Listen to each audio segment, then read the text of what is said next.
trucks on parade, 6 shades of sun and rain. Will she love you to the bone? Better off to be alone. Broken shelves of paperback, pages creased, diseased, the very one that held the stack. Beyond a look and read, the shades of light across the face taste more than conversation. Swallow down the smarts, liquid fuels frustration.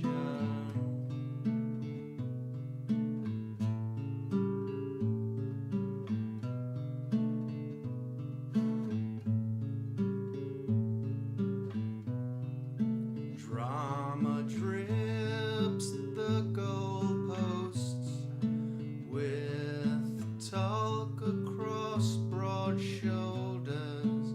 Speak of what we hate, slowly makes you bolder. Wipe the dirt off your heart. It's all the same to me. Short stops in between, hides applause you never really need. Shades of light across the face taste more than conversation. Swallow down the smarts, liquid fuels frustration.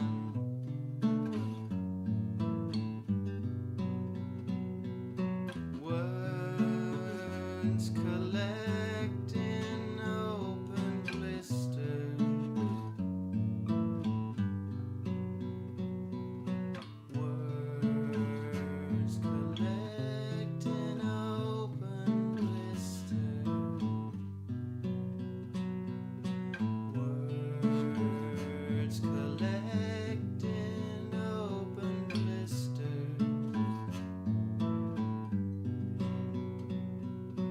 Words collect in open blisters.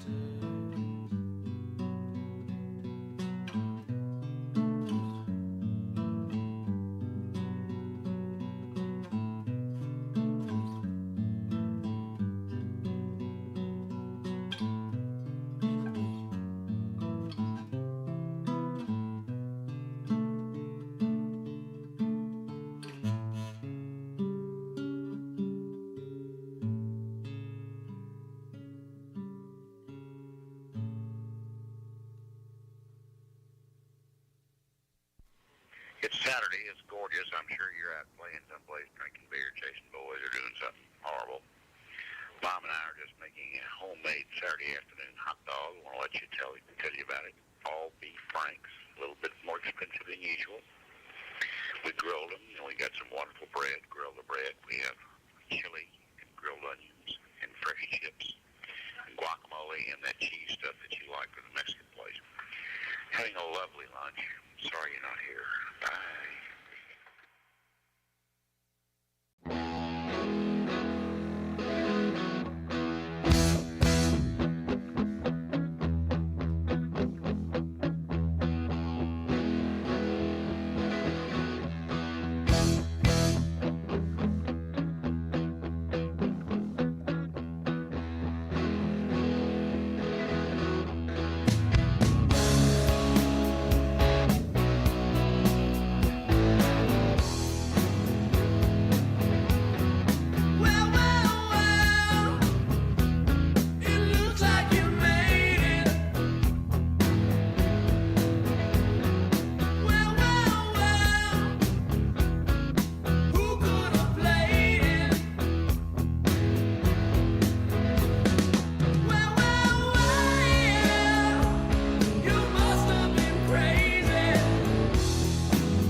that sleep in, and spot those that aren't on the list.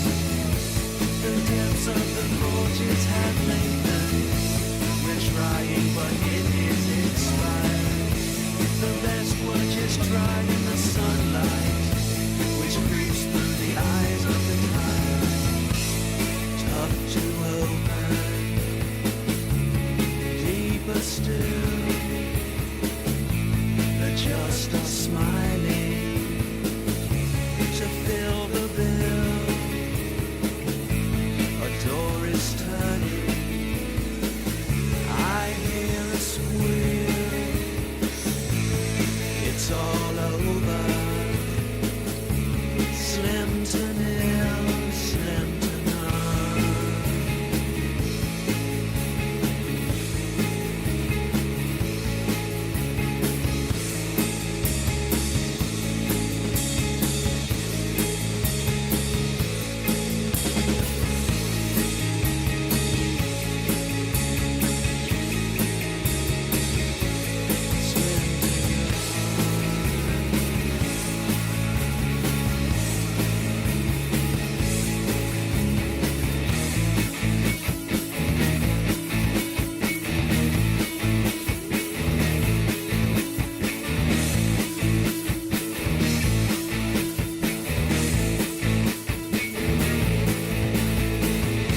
This time we're all running in circles.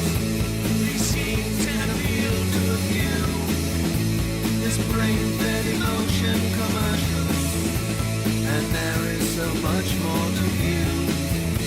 These titans of festering impulse, which choose to lie down on their backs, can do only nothing but insult the arms which are bearing their tracks.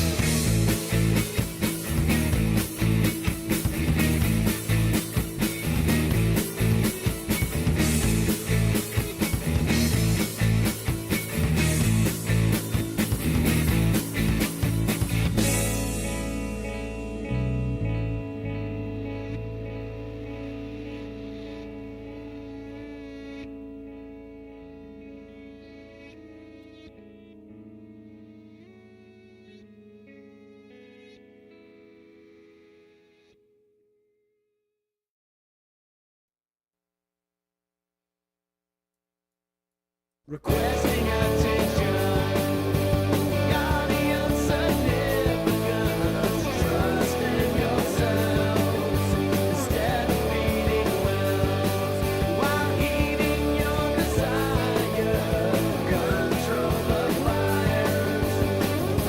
Inundate, fill back twice the trundle space, the hideaway. Drop the deuce.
It costs that much 'cause it takes me fucking hours. Fucking hours. It costs that much 'cause I don't have superpowers. Superpowers. So you need to pay for my skills 'cause exposure doesn't pay the bills. It costs that much 'cause it takes me fucking hours. You need to pay for my skills 'cause exposure doesn't pay the bills. It costs that much 'cause it takes me fucking hours.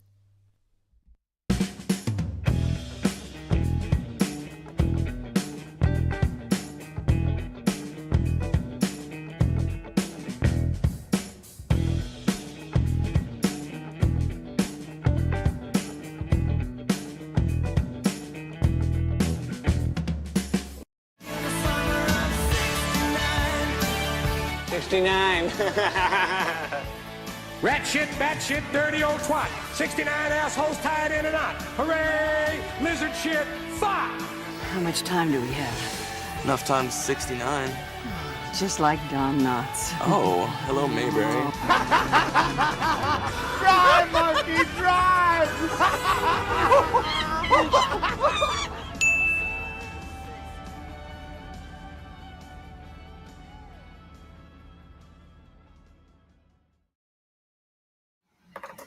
Good evening. It is the 69th episode of The Secret Show. Hello, lickety spit. We're on the air. Good evening, everybody. It's your host, Uncle Warren. We were off last week because I was out getting my outdoors on, and it was great. Good times.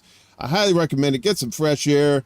Walk around barefoot in some grass, but don't get Lyme disease. Don't get that shit. Anyway, sponsors, well, Big Ernie's Chicken Shack. If you eat there, you probably get murdered. I didn't say that. I think the coroner did.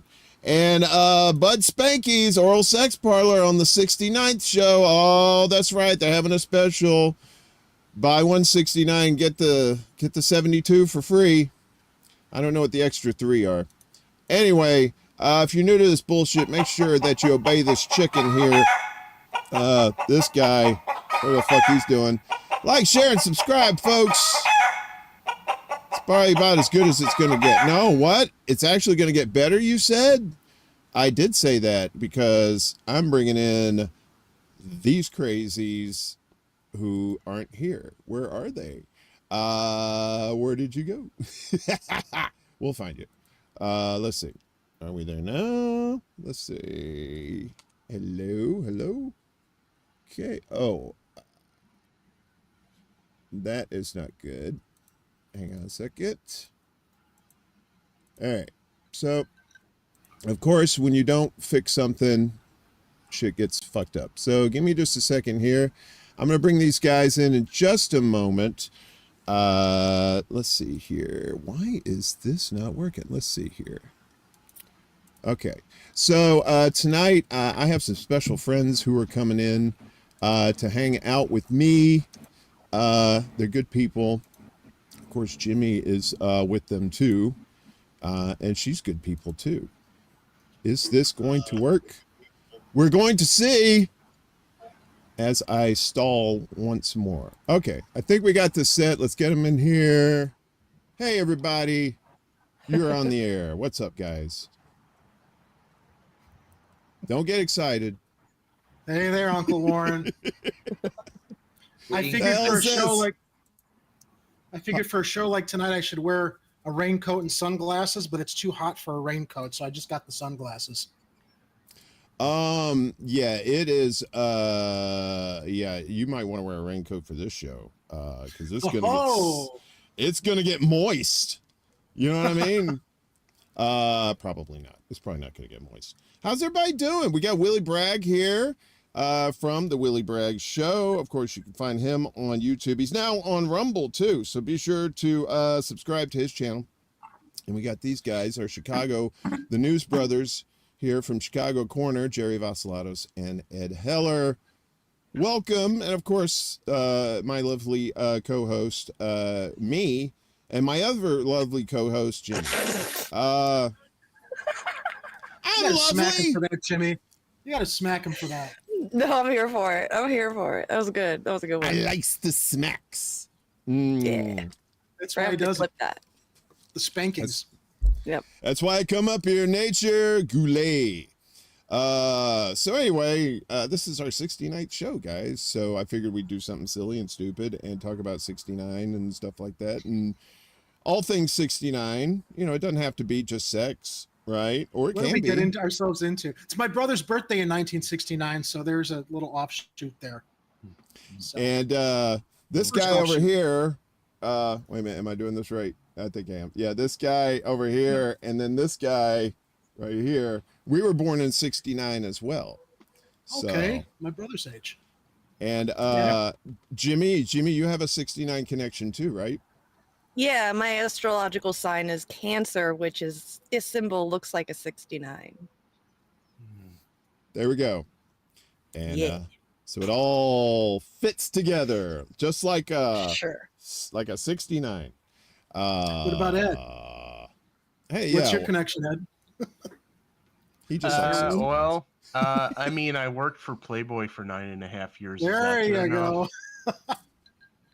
Good There enough. you go. Pretty Good sure enough. you've seen your fair share of shared loving, right? Yeah, you had a little touch up here and there. Jerry, what about you? You said your brother's I got the connection with my brother's birth year. Aside from that, I might be disclosing too much, but you know, that's all I'll say.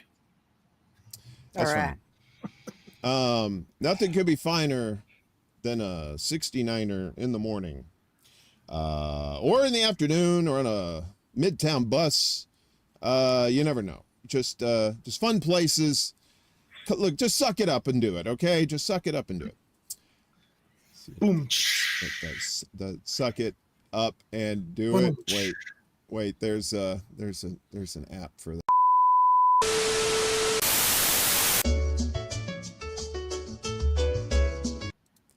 Okay, fuck that. Fuck these jokes. I don't know what I'm saying.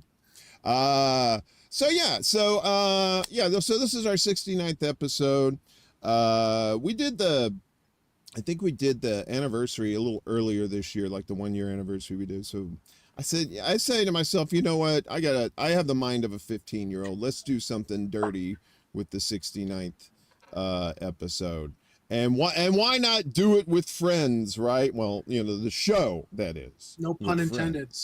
friends. Do it with friends. Ooh. You know, physically, even if we wanted to, ladies and gentlemen, there's no way we could actually make those dreams come true physically. Well, you unless know, there, Uncle Warren, they do make some technology these days that. Yeah. Well, you know, they're putting that AI into the sex dolls now, right? So now you got a sex doll that has like an opinion about your genitalia. That's what you need. You need that, right? Judgmental sex toys. Isn't that what you're trying to avoid? Yeah, well, the judgmental part, yeah. So I don't know why. I guess it's more of a realistic experience, right? So I guess it would be just like dating a Democrat, right? It would be just the thing with the But then they would glazing just fake it all the time. what do the Democrats do? They fake it all the time, and they say, yeah. "We're going to help you." I was waiting for the rim shot on that one, but And then they'll fuck you anyway. Yes. Henny Youngman all night, folks. The whole sex doll thing is a little. Look, I don't want to like disparage, or I know some people might have a hard time finding a relationship, but to me, it's like necrophilia. I mean, isn't it kind of like, wouldn't it be the same experience with one of those dolls just lying there? And even if you've got the AI chip like talking to you, I don't know. Yeah, I could see that. I mean, I bet they're not going to be in like your cheapy blow up dolls, right? I mean, I'm not talking about those. I've seen the, that's all they do. Yeah, but then you've got the high end ones that you see on the internet. the Japanese ones that look like realistic, you know, they say they're for something else, but we know they're going to end up being sex dolls. And they look like they're, you know, victims from a serial killer's basement is what they look like. Put the lotion in the basket. Else it gets the hose again. Oh, shit. I forgot to shout out the chat. I'm sorry. Let me do this real quick. We got Sean and Herschel and Miguel's here. Good to see y'all. Mastermind Hour. Peace Dove. These are everybody over here on the YouTubers. Comrade Kitty, one of our producers here, of course, Anonymous and Rick, and of course Jimmy and Ed were in the chat as well, saying hi to everybody. Sean Miller, I think I said your name. If I didn't, I'm saying it again. We got Willie up in the chat here too. And like I said, Peace Dove. Who else is up in here? It looks like the usual suspects. Jordan Deck, good to see you. Like I said, if you're new, be sure to like, share, and subscribe, because we get the word out this way. Word of mouth. We don't really have much other advertising kind of stuff. So anyway, that's how we roll.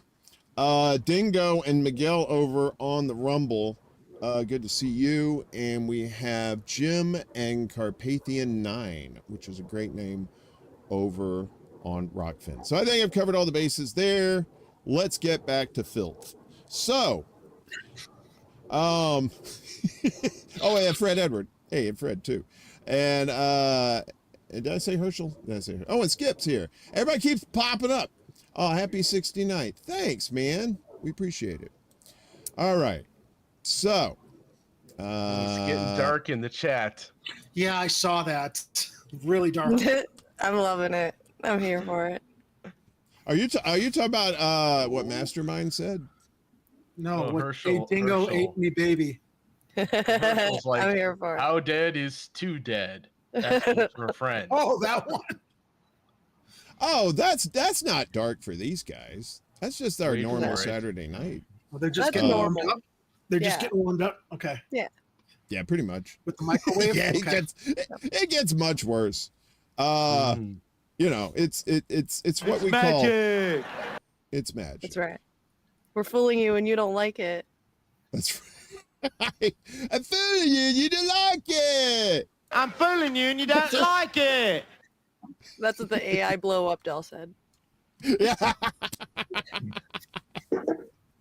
Bleep bloop. I'm fooling you. I know you don't like it. It'd be funny if the blow up doll had his voice. That would be great. Oh my god. I would pay for that. I would buy it. For Hello, sure. Governor. You gonna stick your penis in me? That sounds right. Get your hand off my penis!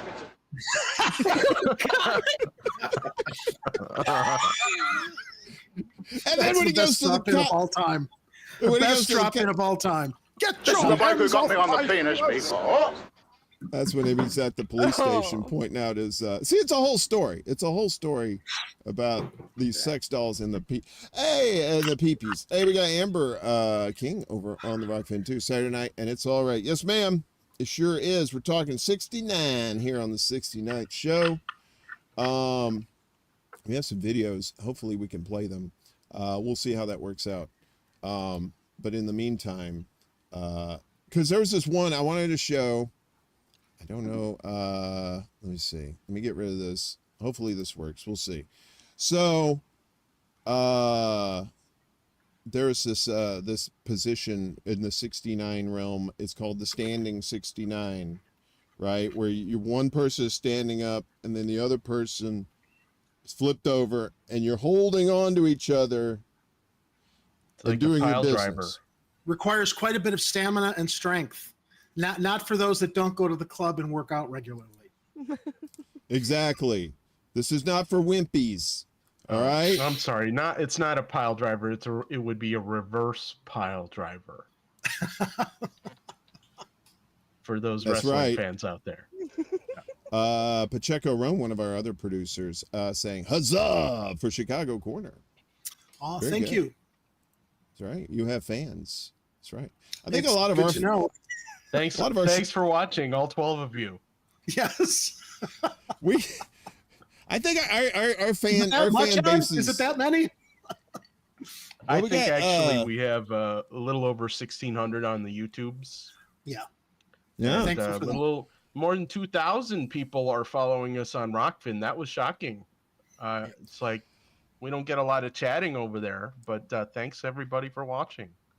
I think everybody on Rockfin, or most of the people on Rockfin, are just voyeurs. You know what I mean? Because I have a lot of followers on there too, but I have more people watching the show on YouTube than they do on Rockfin. Well, I mean, we do have people watching Rockfin, which is great. It's kind of weird. There's more followers on Rockfin, but there's less viewers. I don't know what it is. So let me make this announcement real quick. Amber put this in the chat. She says, speaking of getting hot, Roar Media is making a cookbook, and you should all send in a recipe. Get your name in indie media censorship fame. Send them in this week to roarmedia@pm.me. Very good. This is for Mastermind Hours comment. I think they got the in joke with my glass. Isn't that glass great? Yeah. Wait a minute. Hang on a It's second. so great. I think the laser eyes are just right on point there. Yeah. That's Evil Jerry who, yeah. Evil Jerry. Yeah, with my, well, that's actually my evil doppelganger that created a phony YouTube account in my name. And on the back, I've got my minion, Oreo, who's providing support for me. So cool. Kitty! I love Oreo. Oreo is such a scene stealer. You know it. Everybody knows it. He'll show up. So I've got this thing. Hopefully this works. I've been having some last minute issues with the tech stuff today, so hopefully this thing works. Where is he? Ooh, I do not see him. Oh, where is it?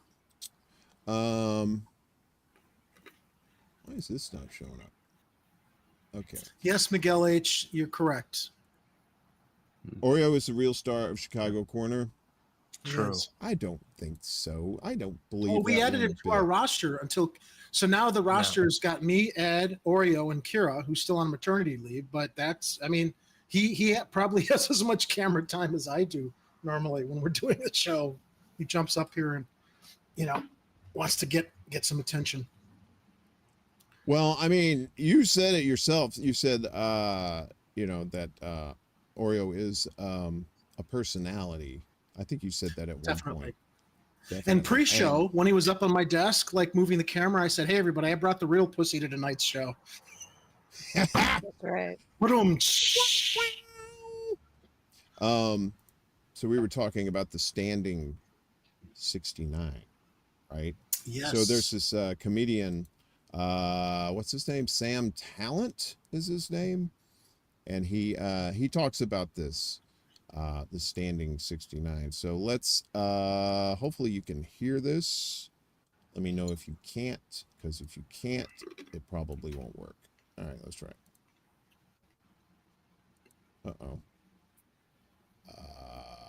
Okay, that didn't work. Everything's falling apart tonight, so which is fine. We'll figure it out. Let's see. I do have. I'm gonna get him here in just a second. So, have you guys? Now I know this is a personal question, but I do need to ask this because I play a doctor on TV sometimes. Have you ever personally, Jimmy, you don't have to answer this if you don't want to. Have any of you ever been in a 69 situation and was it awkward? You shouldn't get yourself into that situation if you sense it's going to be awkward, is all I will say.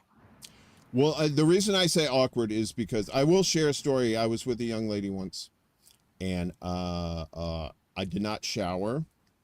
It wasn't a planned thing. Everything just. All right, well, then you gotta go jump in the shower. You know that the passion, the thing. No, there was no time, Jerry, for showers and water droplets.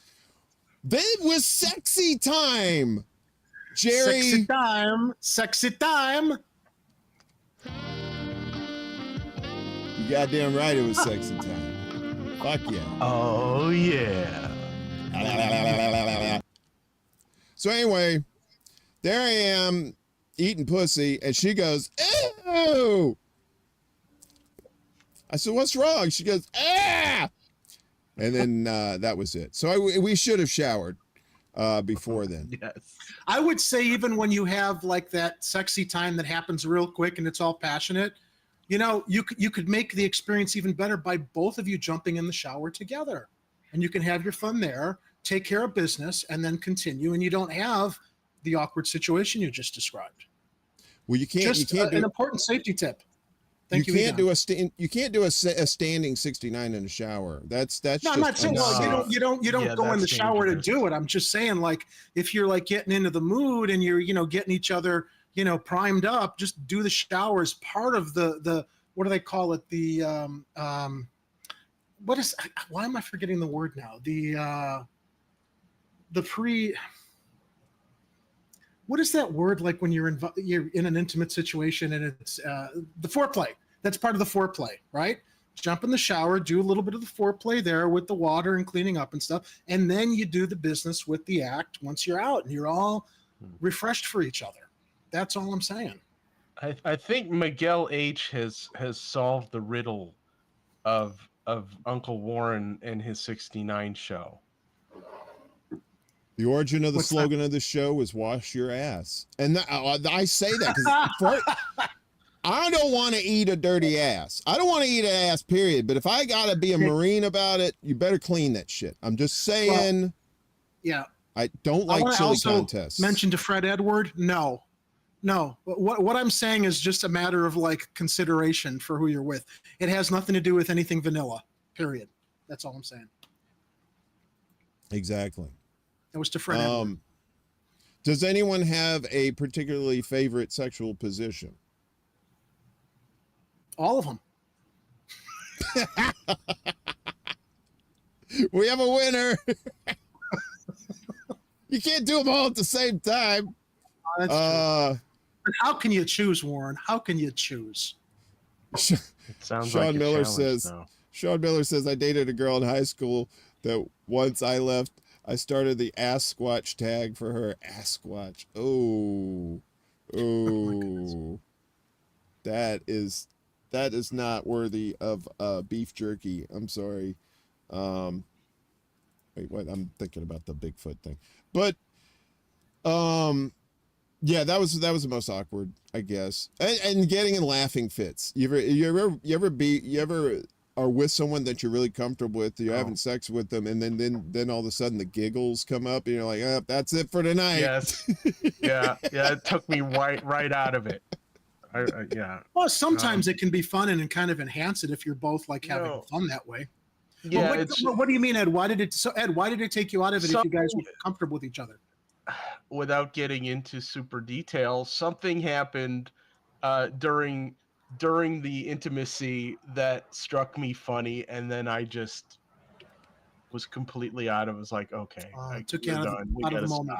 Stop. I'm like, I mean, she was totally cool with it, but it was just, and then we both started laughing, but it was, it's like it was gone. It's like you're not in that mode anymore. You're too, right. We're completely taken out of it. Bonus question: is this while you worked at Playboy? That's a good question. I want to say this is right before Playboy. Oh, okay. Yeah. Because I was going to say you get extra bonus points. He shoots, he scores. He's at Playboy, but I'll share an awkward story. Please. Yeah. I was in college, and I'm willing to talk about the story because she's fucking evil. So, and I hate her to this day. So, but she was my first. This isn't revenge going to turn into revenge porn, I hope. She'll never know I've said this, but I'm not going to mention her name.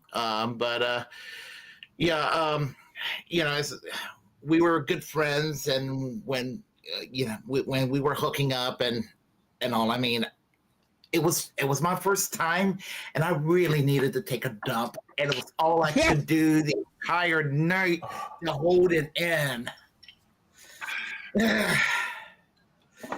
This show might need a TMI disclaimer at the bottom. I mean, I held it in the entire night. It was all I could do to hold it in. I mean, we were in the same dormitory, and by the morning, I mean, I had to go to class and everything. So that was my way out. It's like I had to go to class. I had to go to the exam. Oh boy, when I rushed, I took. It was like the largest dump. It looked like a snake. Coming out. At the end. So, yeah. No, this one would have taken a totally different turn in Germany, I'm thinking. Now you know. Yeah. Look at Jimmy. Me, it's like cocky, boo, cocky. All Everybody. I heard at the end was something about it came out like a snake. So I am just super happy that I was more paid attention to the chat and was reading and did not pay attention to the story at all. So I missed all of it. I'm really happy right now. It's a wise choice, Jimmy. Yeah. It's good. It's good. Got that selective hearing. I love it. Yeah. So that's pretty much it. I mean, as I said, it was everything I could do to just control those vowels the entire night. Wow, man. Teresa, I'm starting to hello realize what he's talking about.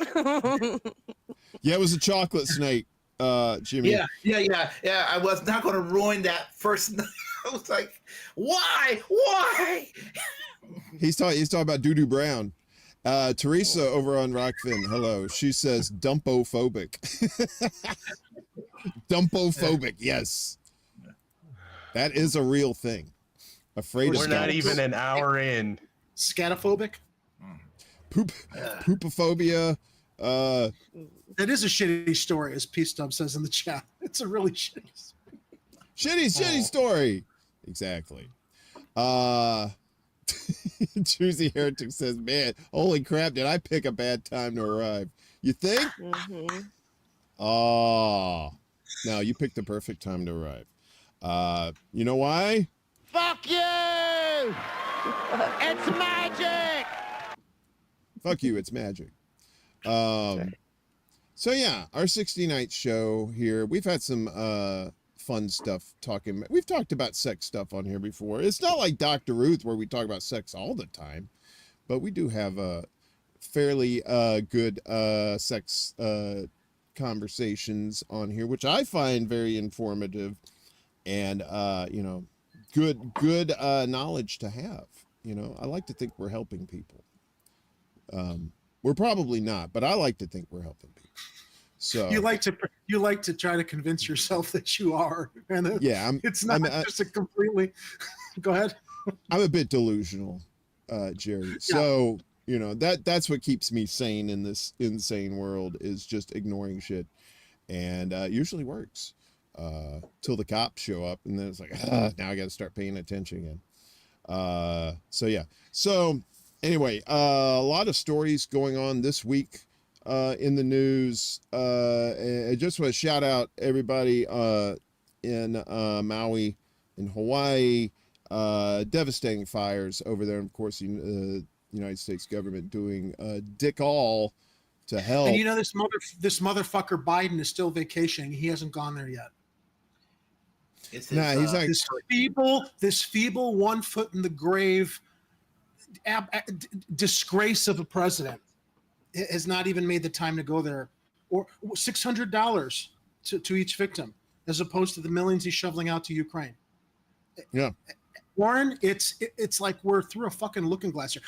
I've said it before, and I'll say it again. We're living in the reality where Steve Rogers did not return all the Infinity Stones. That's the reality we're living in when we see all this insanity, and it's like there's no explanation for why this is happening. Aside from there was a glitch, which is why all this stuff that it's inconceivable that the president would not go there, or that he thinks $600 to every person in Maui is going to make any kind of a fucking difference. And then we're finding out they didn't authorize water to fight the fires. They didn't turn on the alert sirens.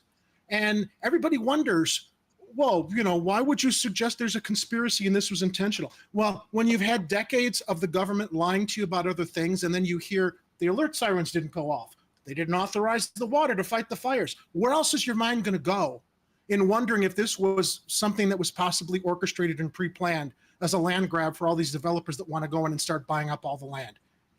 Yeah, and you notice they started real quick too with the, hey, you want to get rid of that shitty land that just burned? Come on, we'll take it right off your hands. Come on. Fucking vultures. Can't even wait till the body is cold. So Jimmy Dore was reporting on his program. I saw a clip the other day that there were reports of people seeing other people setting fires to this grass that's not indigenous to the area. Now, we need to wait and get the facts and see if that's actually true or not. But would you put it past them that this is something that they did? Then there are others who've got the idea that there was like some kind of a heat microwave that set things on fire, which, okay, it's a little crazy. I mean, it's like Death Star type conspiracy theories, but I saw this one lady on social media, and she did kind of seem like a crazy lady, but she made a very good point, Warren. When you put something organic in a microwave and it heats up, it doesn't set on fire. If you put a fork or a knife in a microwave, it sparks and it explodes and it catches on fire. Then when you look at the landscape of Maui and you see melted cars and melted aluminum, but you still see tree trunks that didn't burn, it's like, why didn't those trees completely burn away? Could it have been a microwave heat wave I mean, I don't think it was. But this is what fuels the conspiracy theories. It's like, how could those in charge in Maui allow this to happen? All of the absolute. Now this is what I would have talked about had we done a show last night, Ed. If I was up for it. Directed energy weapons exist. Yes. Those exist. So it's not completely far-fetched to think, what if somebody is taking advantage of certain weather conditions to try and accelerate this thing into being a lot worse than it already was. And I just thought it was weird when somebody put recent video up where they sent a drone to take video across over the coast, and all the rich mansions right on the coast, on the shorelines and stuff looked fairly much untouched. And I'm like, how can that be? Right? What do you think? A lot of hinky stuff going on with Lahaina. And for those who are not from Chicago, hinky means strange, odd, not explainable. That's a line from The Fugitive. We say hinky. They said now I read somewhere that they're blaming this on like global warming. No, let me make sure I get this right. It had something to do with power lines and dry grass area. Okay. So there was a video, Warren, that somebody took of a power line going down, setting grass on fire. He called the authorities and they came out. Coincidentally, it happened at the same time that the fires erupted everywhere else. So I'm not the thing was that video you're talking about, that reference about a power line falling and igniting the grass, was released on social media to maybe give people who lost everything a sense of closure to the explanation. No. It wasn't just one power line setting all the grass on fire. There was more to it than that. And I actually asked my comrade Ed here, where was Peg Leg Sullivan, who's rumored to have started the Great Chicago Fire back in 1971, who routinely interrupts our program from the great beyond. Talk about waiting way too long between sequels. I mean, come on. I mean, we're talking Escape from New York, Escape from LA. That was long. But I mean, the Chicago fire and the Hawaii fire, it's a long. 150 some years, I don't want to make light of it, but the thing that struck me when I started hearing the reports out of Maui was it reminded me of the Great Chicago Fire. I don't recall another incident in American history in current memory that matches the type of devastation that happened in Maui to American cities in the mainland. It's like I immediately thought, wow, when you saw the pictures of the entire city burned to the ground and melted cars and stuff, it reminded me of pictures we saw from the Great Chicago Fire in 1871. when the entire city burned down, on a little bit of a smaller scale, but still the same kind of devastation. Yeah, I just think it's a combination of things. You know, you've already got a different type of corporate and government interests that were already working to institutionally sabotage a lot of stuff over there, and so they take crisis and turn it into opportunity. And so they were already planning stuff. I mean, somebody was planning to make it like a 15-minute digital city or something. Yeah, they had these One of those presentations that they were planning on doing in a whole bunch of cities, not just Lahaina. And so what happens is you got a lot of interests that are basically going, okay, well, we'll just have to wait until we have the right opportunity to make this happen. And you have the right climate conditions going on just because of the global warming stuff that isn't being overblown by climate sensationalists, just the regular stuff, because we know that humans are contributing to this. Yeah. And then on top of that, you get the normal. I mean, you live on a volcano, you live in the middle of the ocean.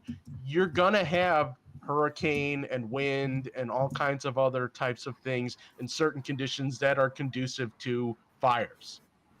So it's not shocking to think that there's fires happening here, but it's also it's not crazy to think that someone's taking advantage of the situation to try and do something that they've been planning on for a while. Yeah, possibly planning on for a while. When you see all the rich mansions untouched, and all the land that's prime real estate, it's like Lex Luthor from Superman. Maybe this was a Lex Luthor plotter. You know, who's his modern day contemporary? Maybe Jeff Bezos is behind it. I don't know. Bezos or Bill Gates. It's a conglomeration of all those jerks. Yeah, really. I mean, all of them are investing in these types of systems. You know, Gates is buying up all the farms. Well, Zuckerberg's got property in Hawaii. I don't know if it's Maui, but I know that he's got a huge estate. Oprah owns a ton of land over there. You know, she could just give the people of Lahaina her land. Is she going to do that? Probably not. Of course not.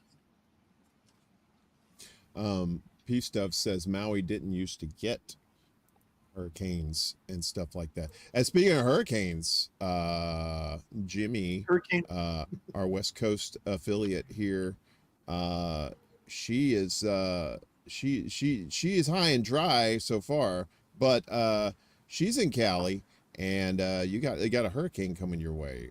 Any information you want to relate to the folks about it? I'm just waiting. It's coming in really slow. It reminds me of being on a movie set. It's like that hurry up and wait. Like, I'm done, I'm prepared. Now I'm just sitting around waiting for it to start. So, did you see a little bug? But once it starts, it's going to start. I don't know how it's going to be. I've never experienced a hurricane before, so I don't know. I'm freaking out. I'm panicking. I think I'm still traumatized from the snowstorm, but we'll see how it goes. You're pretty far inland, though, aren't you? You're in, remind me where you are. I know you're inland near... I'm in, like, the San Bernardino Mountains. San Bernardino. So one of the things I read today, or probably a couple hours ago, is that people are saying that Hurricane Hillary is starting to, like, pet her out, kind of like Hillary Clinton's presidential campaign. Mm-hmm. There's this huge orange cloud in front of the storm that's keeping her from getting on the shore. Sorry, I had to throw that in. No, there were the usual memes on social media showing Hillary Clinton's head going up along the coast with a storm stream. Did you see that? One. It's her looking at the balloons at the convention. Yeah, and then you hear today they're saying, well, it's kind of like simmering down and nothing's going to happen. I'm like, oh, it completely reflects the real life Hillary, who, you know, completely failed, thankfully, with her aspirations. I'm hoping so. It seems like you guys should be safe, though, Jimmy. It seems like, from what I've seen with the weather patterns, it's not going to be as dangerous as they originally predicted. Yeah, that's what I'm hoping for. So, I've been through hurricanes in my life, so and I survived them all. So, where do you live, Willie? I live in North Carolina, just outside of Raleigh. He gets those Atlantic hurricanes, and I used to get those Gulf of Mexico hurricanes, which are really fun because when a hurricane is in the Atlantic, it's bad. But once it gets in that superheated Gulf of Mexico water, woo, watch out, honey. That's when it gets crazy. And that's the thing about, I don't know if El Nino is heating the waters close to California. That's why they're getting this kind, because they said this kind of That's what they storm were is saying, like, yeah. it's like super rare that anything like this happens. We had a similar situation a few years ago with Sandy and the superstorm, right? They'd never seen a hurricane this far north. It wasn't a hurricane, but it had all the makings of a hurricane. It had the storm surge, you know, and it had the high winds, the flooding, and all that stuff. And everybody up here was just like caught unawares, you know. I always tell people, if you're in an emergency situation, you should have this shit anyway. Get a radio with one of those cranks on it. Don't get the battery in there, because the batteries will run down. You may need to use that shit all night. It's a generated. Yeah, those are emergency radios. You crank it, and it's got an internal battery that you're generating to recharge, so that you've always got power for it. And they have flashlights like that too, that you can crank on the side too, just for that reason, when you don't have batteries and stuff like that. So, you know, us coastal people, we had to learn that shit quick, and our parents already knew that shit, and they passed it on to us too. So, you know, but I like he said, I mean, from my experience, I lived 30 miles inland on the hottest water in North America, the Gulf Coast, right? The Gulf of Mexico. And even 30 miles inland, we didn't get a whole hell of a lot of stuff. So as far inland as you are, Jimmy, you're probably just going to end up getting probably just a lot of rain out of it. That's what I'm thinking too, yeah. You know, we can handle that. That's no big deal. Maybe Krampus will show up, thinking it's Maybe. December. You know, Krampus gets a little kooky in the head sometimes. So, yeah. So anyway, we were talking about 69 stuff. I wanted to throw that local stuff, the newsy stuff in there, because it affects. You transitioned to Maui, though. You're the one who shifted gears. I did. But I wanted to make sure, because we have people in the sometimes we have people in the chat who are from Hawaii, you know, and of course I wanted to get that in for because Jimmy is over there on the West Coast. You know, so all I'm right. just trying to Do put I get a bathroom break there. now? I did my duties. I helped. Do I get a bathroom break now? You can go pee. Have fun. Yay! Make sure you clean yourself down. There's gonna be a test later. So, I don't know what the test is, but I'm pretty. I think sure, I got to get the raincoat and the sunglasses back on. Work for King Herman.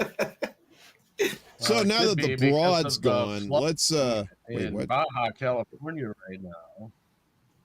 Look at Jimmy's background there. It looks like some kind of a boudoir. It's You know, perfect. that's her deck. That's the deck. She's got like Outside.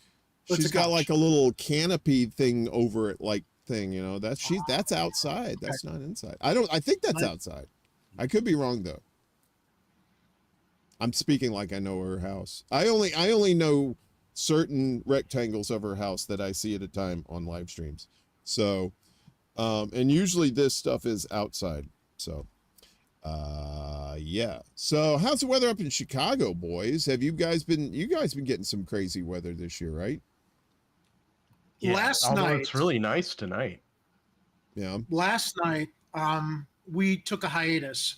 I was not in any mental framework to do a show just because of other things that were happening here.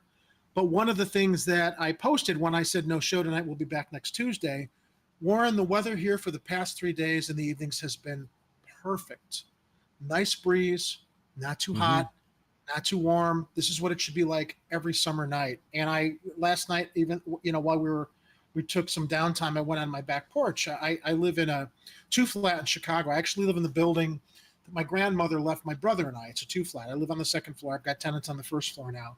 But I went on my back porch where we've got like one of these old-fashioned swings hanging from, you know, the roof. And I was just like sitting in there, kind of rocking back and forth, so relaxed with the beautiful weather, listening to music from my iPhone, which I haven't done for a while, just like taking a break. And you know, it was a little bit nostalgic because I remember sitting on that swing when my grandmother was alive, from a similar vantage point, but sometimes you just, we always mock the fact that people tend to like when things are awkward, they don't want to talk about anything. They talk about the weather, right? Because that's the most comfortable thing to talk about. But in a situation like the past couple nights in Chicago, I'm like, man, people need to relax, take a break. The weather is conducive to just relaxing, going out now that it's so perfect, and just taking a break from the news cycle and everything else that's happening in your life. Yeah, I know. When I want to break the ice with someone, I usually ask them, how big their penis is. How big's your penis? Oh, you're a woman? Oh, wait a minute. I think I can still ask that. Do we know anymore whether they're a woman or they're a man or they're a man that's a woman? I mean, I guess maybe your question would fit across depending on who you're running into in your single scene. I don't know anymore. I don't have a single scene. I stay at my single scene is this couch, and I love this single scene. Oh my God, this couch is the best. I love you, baby. Wait a minute, sexy time. Come here, baby. Couch. I love you, couch. I love you. You don't love me? Fuck you. I hate you. I'm getting a new couch. Anyway, so no, I don't ask people penis sizes. That is definitely none of my business. And plus I don't want to be saddened when I hear what they say. So, I've got this thing here. It's not a penis, I promise you. I was trying to do the standing 69 thing, so I had to do something else. So I think I've got this fixed. But we're going to have to, hope against hope that it works. So this is who is this comedian? His name is Sam Talent. Is that right, Jimmy? Have you heard this guy's comedy before? No, just this. This was it. This was it. Okay. I feel like we got a Brady Bunch thing going on here right now. We almost do. We just need 4 more people. Here's a story of some motherfuckers. Or 5 degenerates. They were sitting in somebody's house they didn't own. They broke in, and then the cops came. Sorry, I'm just making up words as we go along. I don't know where that story was going. It was probably going to end in murder. Probably. But anywho, enough of that nonsense. One of us. We accept you. We accept you. Wait, where is this? Okay. All right, so I'm going to try this. If this doesn't work, it's someone else's fault. Okay, so this is Standing 69, Sam Talent.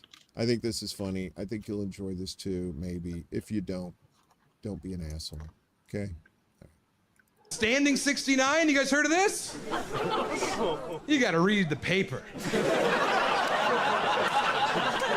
It's all the kids are talking about. I tried the Standing 69. Turns out it's very hard to eat pussy upside down.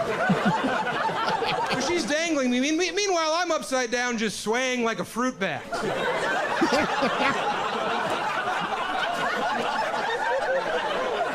trying to peel the skin off her nectarine, you know?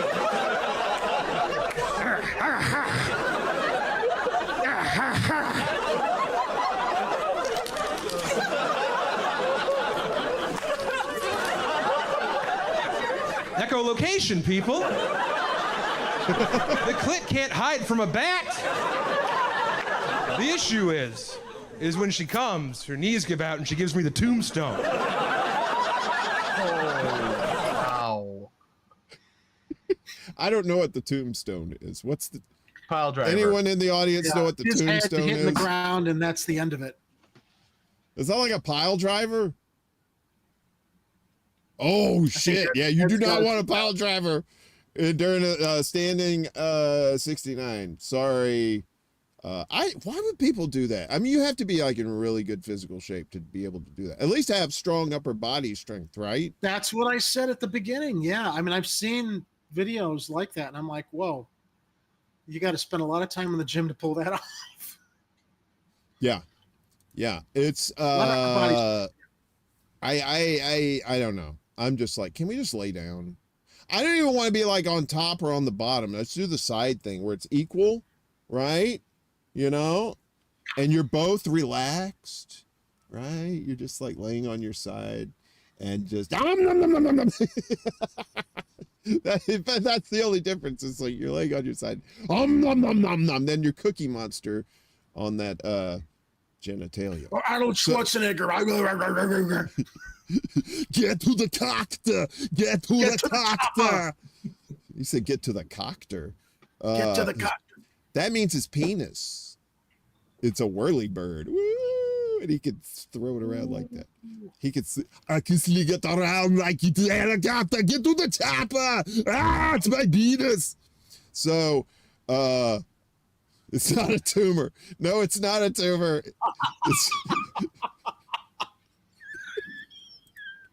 It's not a tumor.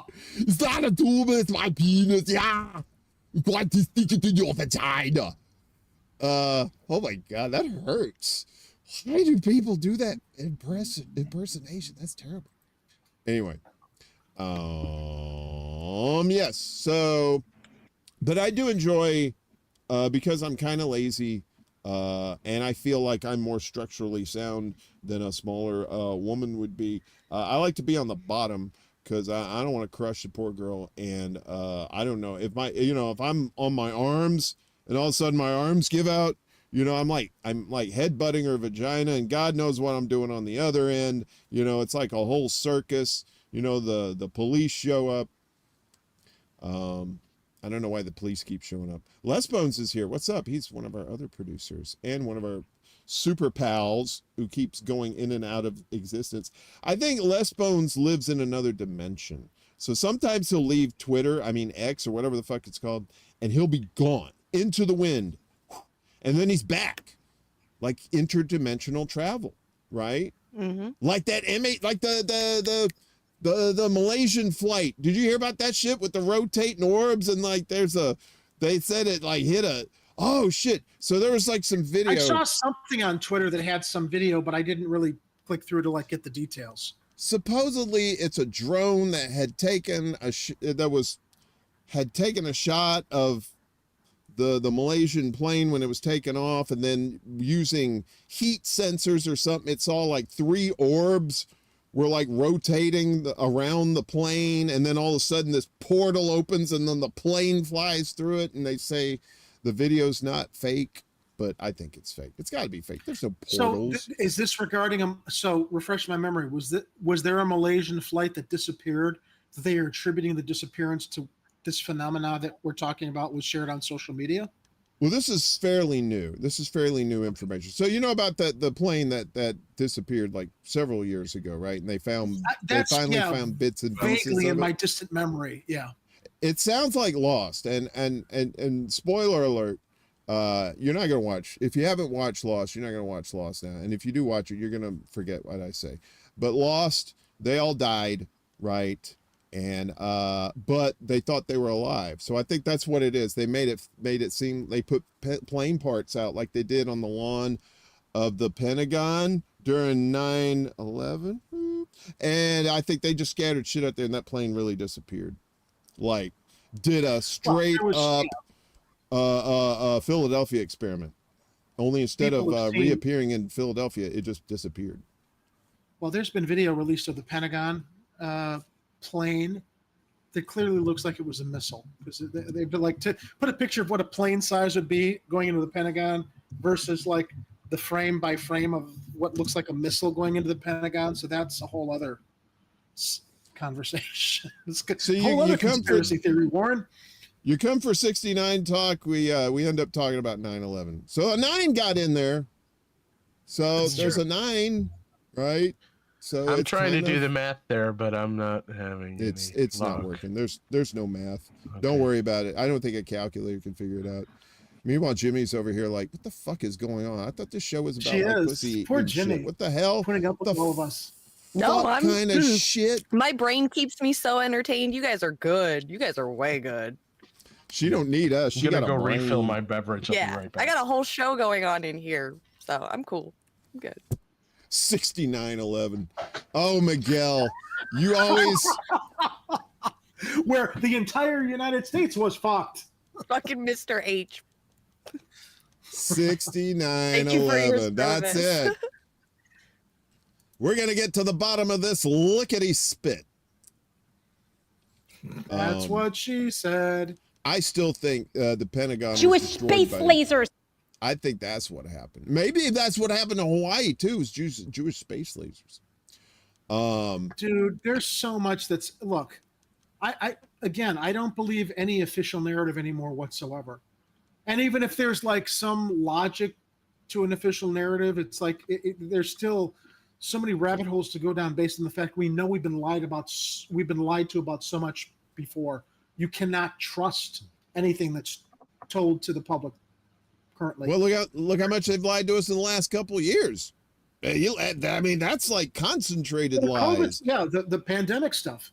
I mean, everything that's finally, everybody who suggested, well, maybe it did happen in a Wuhan lab and maybe it was just some idiot who didn't do his decontamination properly, who walked out of the lab and then spread this horrible gain-of-function research project that claimed millions of lives that no one will be accountable for. That actually makes a lot of sense as opposed to all the bullshit about the wet markets and everything else. But if you said that, you got censored. You got canceled on social media. Now everyone's like, well, yeah, that's probably what happened.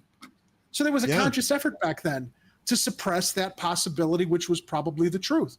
So anytime a story comes out like, what's happening in Maui, or we're still talking about, we're still fucking talking about JFK.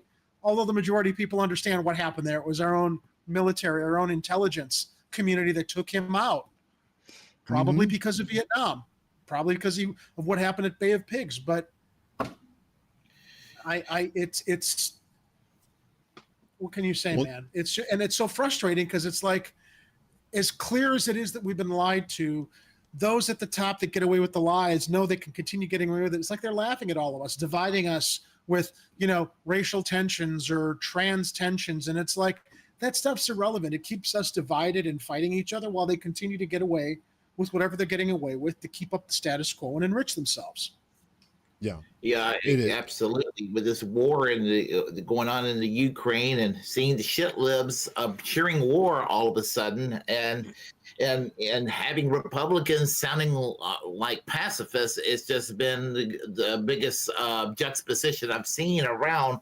Although they contradict themselves on China, but the thing about it is, I mean, we've been lied to for so long that it's no wonder there's so many people not just asking questions, but you can understand why some people become conspiracy theorists. And exactly. Even if the conspiracy theory is insane, you understand why people go down that rabbit hole, because you can't trust the official narrative of the government or the official narrative of those who are supposed to be responsible and control, that people don't want to question because they need a sense of security and that somebody's in control and they've got everything taken care of. It's like, no, man, they don't. They don't. They haven't for a long time.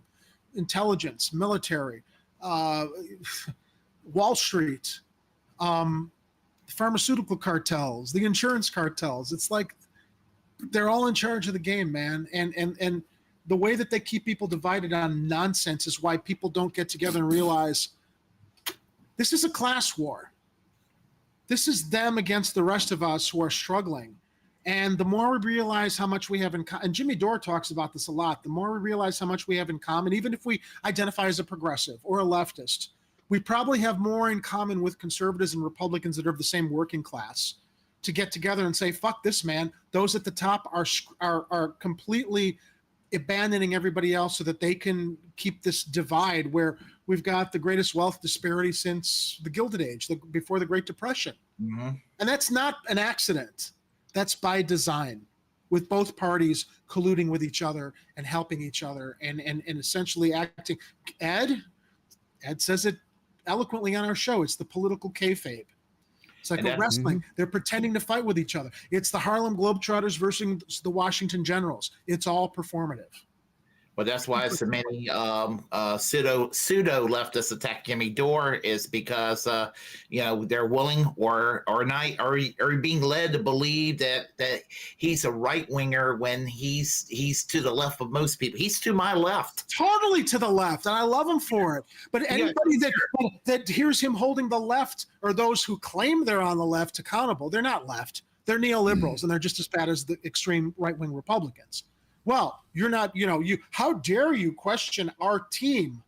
You have to hold your team accountable if you're going to have any moral high ground over those that are completely suppressing or abandoning those that are struggling on both sides. He remained consistent, and those that remain consistent, they're called right wingers, and I'm like, he doesn't fit any definition of a right winger. None. Yep. Yeah, he's a breath of fresh air, saying everything we're all thinking, but don't know how to get out eloquently, and then he gets crucified for it. It's like, no, man. Look, I have a lot of Republican conservative friends who love Jimmy Dore. Why do you think that is, Willie? Because Jimmy Dore takes down the left. And what I tell my Republican conservative friends, it's like, yeah, you love him because he takes down the left. Why don't you hold your side as accountable as he's holding our quote unquote side accountable? But you won't do it because it's all about this weird team sport mentality that we're on this team and we're right and you're wrong and we're better than you. It's like, no, man, we're all in this together, and it's the rich versus the middle class and the poor. Period. Yeah, I mean, we're at a point where I could foresee that when they dump Biden and dump Kamala Harris, that I could see a situation where they'll have Gavin Newsom and Liz Cheney teaming up, and if you don't like it, you're going to be a right winger. And they'll do that without a primary. So clearly, the Democrats don't want a primary. Biden is going to go uncontested. And then I saw Kim Iverson talking the other day, saying, you know what they're going to do? He's going to, he's not going to be primaried. And right before the election, they're going to say he's going to have to drop out for health reasons or family reasons. And then they're going to bring in somebody else. And she mentioned Gavin Newsom. I don't think it's that far stretched to wonder if they would even think about pulling out Hillary Clinton again. But this is completely against the will of the voters because they are in control. They make their backroom deals. They said in court when they were accused of rigging the primaries that, we can make our backroom deals and make our decisions because we're private. The Democratic Party is a private institution. We can get away with that. It's in court records. It's in court transcripts. They can do whatever the fuck they want. It's not about democracy and people voting for the party that they think is going to represent them. Look, a long time ago, the Democrats realized, hey, the conservatives and Republicans, they're making good money blowing Wall Street, and blowing all these big corporate interests. So they're going to embrace that, but pretend that they're still on the working class's side when they're not. And I actually, I've said many times, I almost have more respect for Republicans and conservatives because at least they're honest in how odious they are, that they will fuck people over. The Democrats pretend that, oh, no, we're here to help you. And they'll stab you in the back. Which is worse? The honest villain or the villain who pretends that they're on your side but then ends up pulling the rug out from under you and fucking you over in ways that you never would believe because you trusted them. Yep. Very true. And that's the thing. There's no trust anymore. There used to be some modicum of trust in the press, and even though people complained about their politicians, they still believed that they were there to somehow do the will of the people. I mean, as the decades progressed, that notion whittled away to the point where it was like, yeah, the government's lying to us every day now.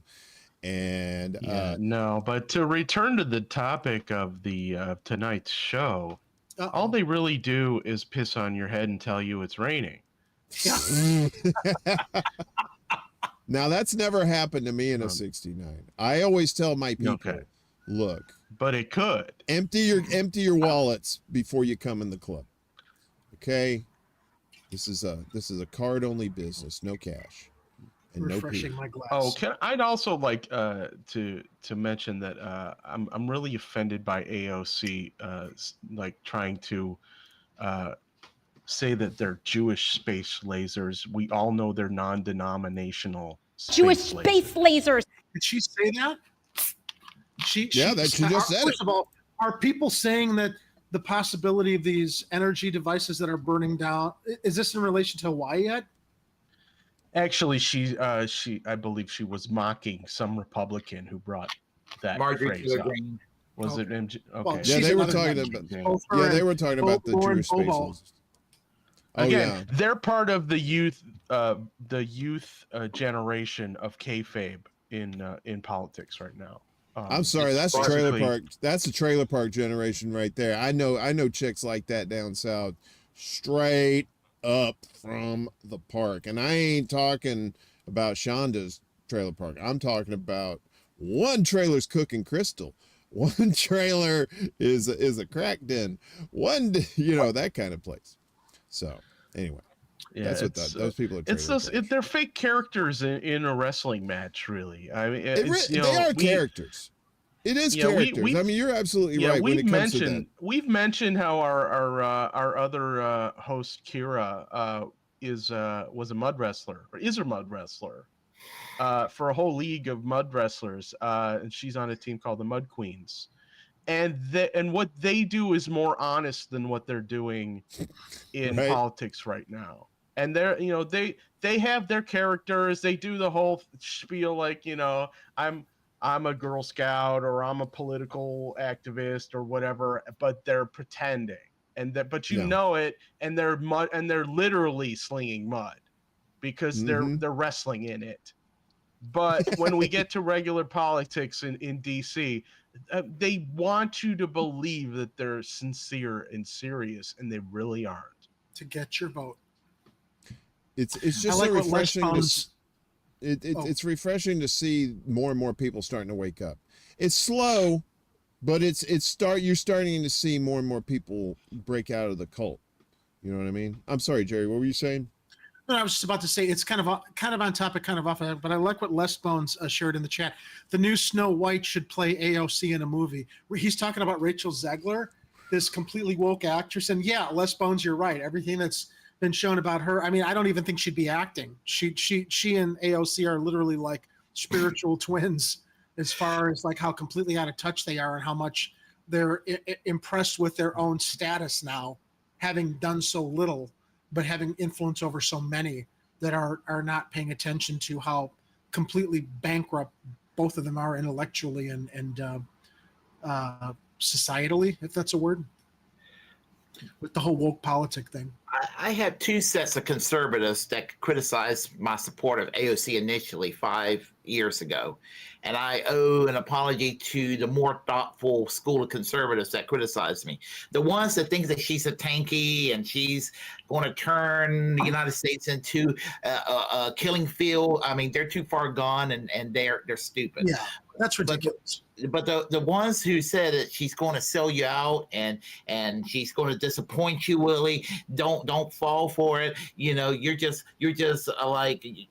attracted to. Well, I mean, I wish she is attractive, but I mean, you're just kind of like you're just falling for a song and dance and all of that. And she's a sellout. And she's going to sell your people out quicker than. I owe them an apology because that's exactly what she did. It's all by design, Willie. She did. Yeah, look, I thought when I saw her doing shows like Jimmy Dore, oh, fine. Wow, how refreshing. A young woman who's smart, who has her finger on the pulse of the issues that affect us all, who's a progressive, actually speaking to the issues we're all concerned about. Then she gets in. Nancy Pelosi basically gets her mind right, and she betrays all of us. But look, we can say this about, and the fact that she's an attractive young woman, look, that's by design too. Sorry, I don't want to sound sexist about this, but the right does this too when they pulled out Sarah Palin or even Lauren Boebert, right? They're relying on like voters to think, oh, wow, I'm going to vote for this woman because she speaks to me and, maybe she'll throw me her room key. Well, because she's really attractive, not like really listening to what they're saying and how they eventually end up selling out the voters that might have been bamboozled by their initial presentation. And AOC, what a fucking disappointment. Look at how much promise she had with what she ran on and what we believed in. And the moment she got in there and she saw how she could enrich herself, boom, out the window. And it's not just her, though. It's a lot of Democrats. It was a lot of progressive Democrats. She makes me so angry. And I'm finally out of the Bernie cult. I mean, I was a Bernie bro long before everybody else were. I mean, I'm going back to the 90s. I mean, and I'm realizing that Bernie Sanders, I'm so through with Bernie too. I mean, I'm just, I'm sorry, Joe Biden is not my good friend. I mean, well, the fact that he always leans on Willie, so Tom Hartman used to do a program in the 90s called, I think it was Thursdays with Bernie, or he used to have Bernie Sanders on his show, Tom Hartman, the talk show host. And Sanders was a senator back then with absolutely no aspirations for political office or the presidency, right? Because he was a senator. But every time I heard Bernie Sanders on Tom Hartman's show, I'm like, why isn't this guy running? Why isn't this guy running? Why isn't this guy running?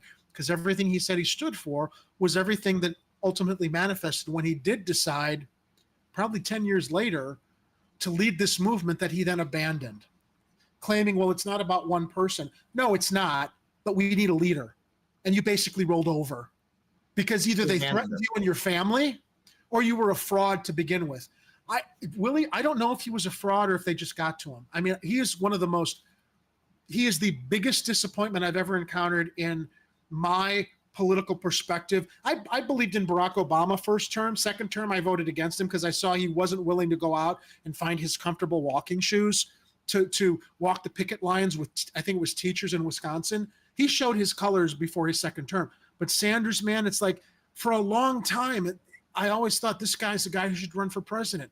And then he led the movement until he got fucked over with Rat Fuck Tuesday when Obama got everybody to coalesce around Biden, Klobuchar and Buttigieg voters, right? And then he just like, you threw in the towel the second time around. Yeah, it's like, yeah, dude. The first time around, like you were saying, I think something happened at the Philly convention because like he was sitting up in the rafters and he looked like somebody had roughed him up or something.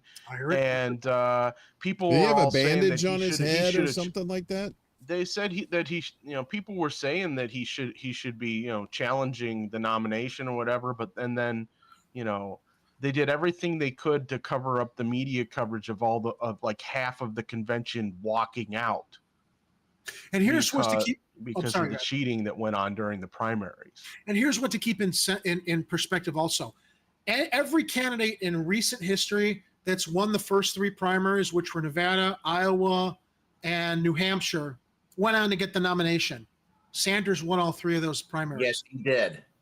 And then Obama, behind the scenes, legally rigged things by having Klobuchar and Buttigieg drop out because their voter base was the same as was the same as Biden. And he completely usurped the momentum Sanders had. The tragedy being, we thought Sanders was a fighter, threw in the towel. I mean, I don't know if there were, we can speculate, maybe there were threats made against his family, but I'll tell you something, Willie. Had somebody decide to steal that victory from me after the momentum he made for working class people, I would have said, fuck you, Joe Biden, I'm running third party. And I don't give a shit how bad it looks that I'm suddenly, Tulsi, I used to believe in Tulsi Gabbard a lot until she kind of showed her like neoconservative, extreme religious side. But I had a lot of respect for Tulsi Gabbard because she was part of the Democratic Party. And she stepped back and she's like, I can't be a part of this anymore because I see the corruption inside and how things are rigged. And I at least give Tulsi Gabbard more credit for walking away doing her thing than Bernie Sanders, who just decided to fold like a cheap suit. And, reference Biden as his good friend for whatever. I don't know, Willie, like somebody that old, maybe they're just unable to change and recognize that they need to change because they're so used to their relationships within the political party. I mean, I don't even think it's a matter of Sanders feeling like he was in a comfy situation. He literally makes me feel like he didn't want to offend people he perceived as his friends who completely fucked him, which means he's a simp. And at the expense of abandoning everybody who supported him for the possibility of a new wave of making things better for everybody, not just the status quo ruling class. He didn't want to be written off as the next Ralph Nader. He never would have been, though. That's the thing. He never would have been. I don't understand why. I mean, this day and age, it's different from when Nader ran. Back then, they had more control over like the message and saying, "Oh, well, Nader was a spoiler." Now, no. I think Bernie. Look, there were Republicans who would have voted for Bernie. A lot of Republicans who would have voted for Bernie. He exceeded Trump in the polls. It was like, let's look at the difference between Clinton and Trump. Trump was ahead. Let's look at the difference between Sanders and Trump. Sanders was ahead. Because there were Republicans. It wasn't about Republican, Democrat. It was about he's addressing our issues on both sides, both parties, that affect all of us, working class people, the people who've been abandoned, voters who've been abandoned, people who are struggling. This guy, I always call Trump, they were both, Sanders and Trump were both populists. Trump was a phony populist. Bernie, for all of his failings, was an authentic populist. I think he really would have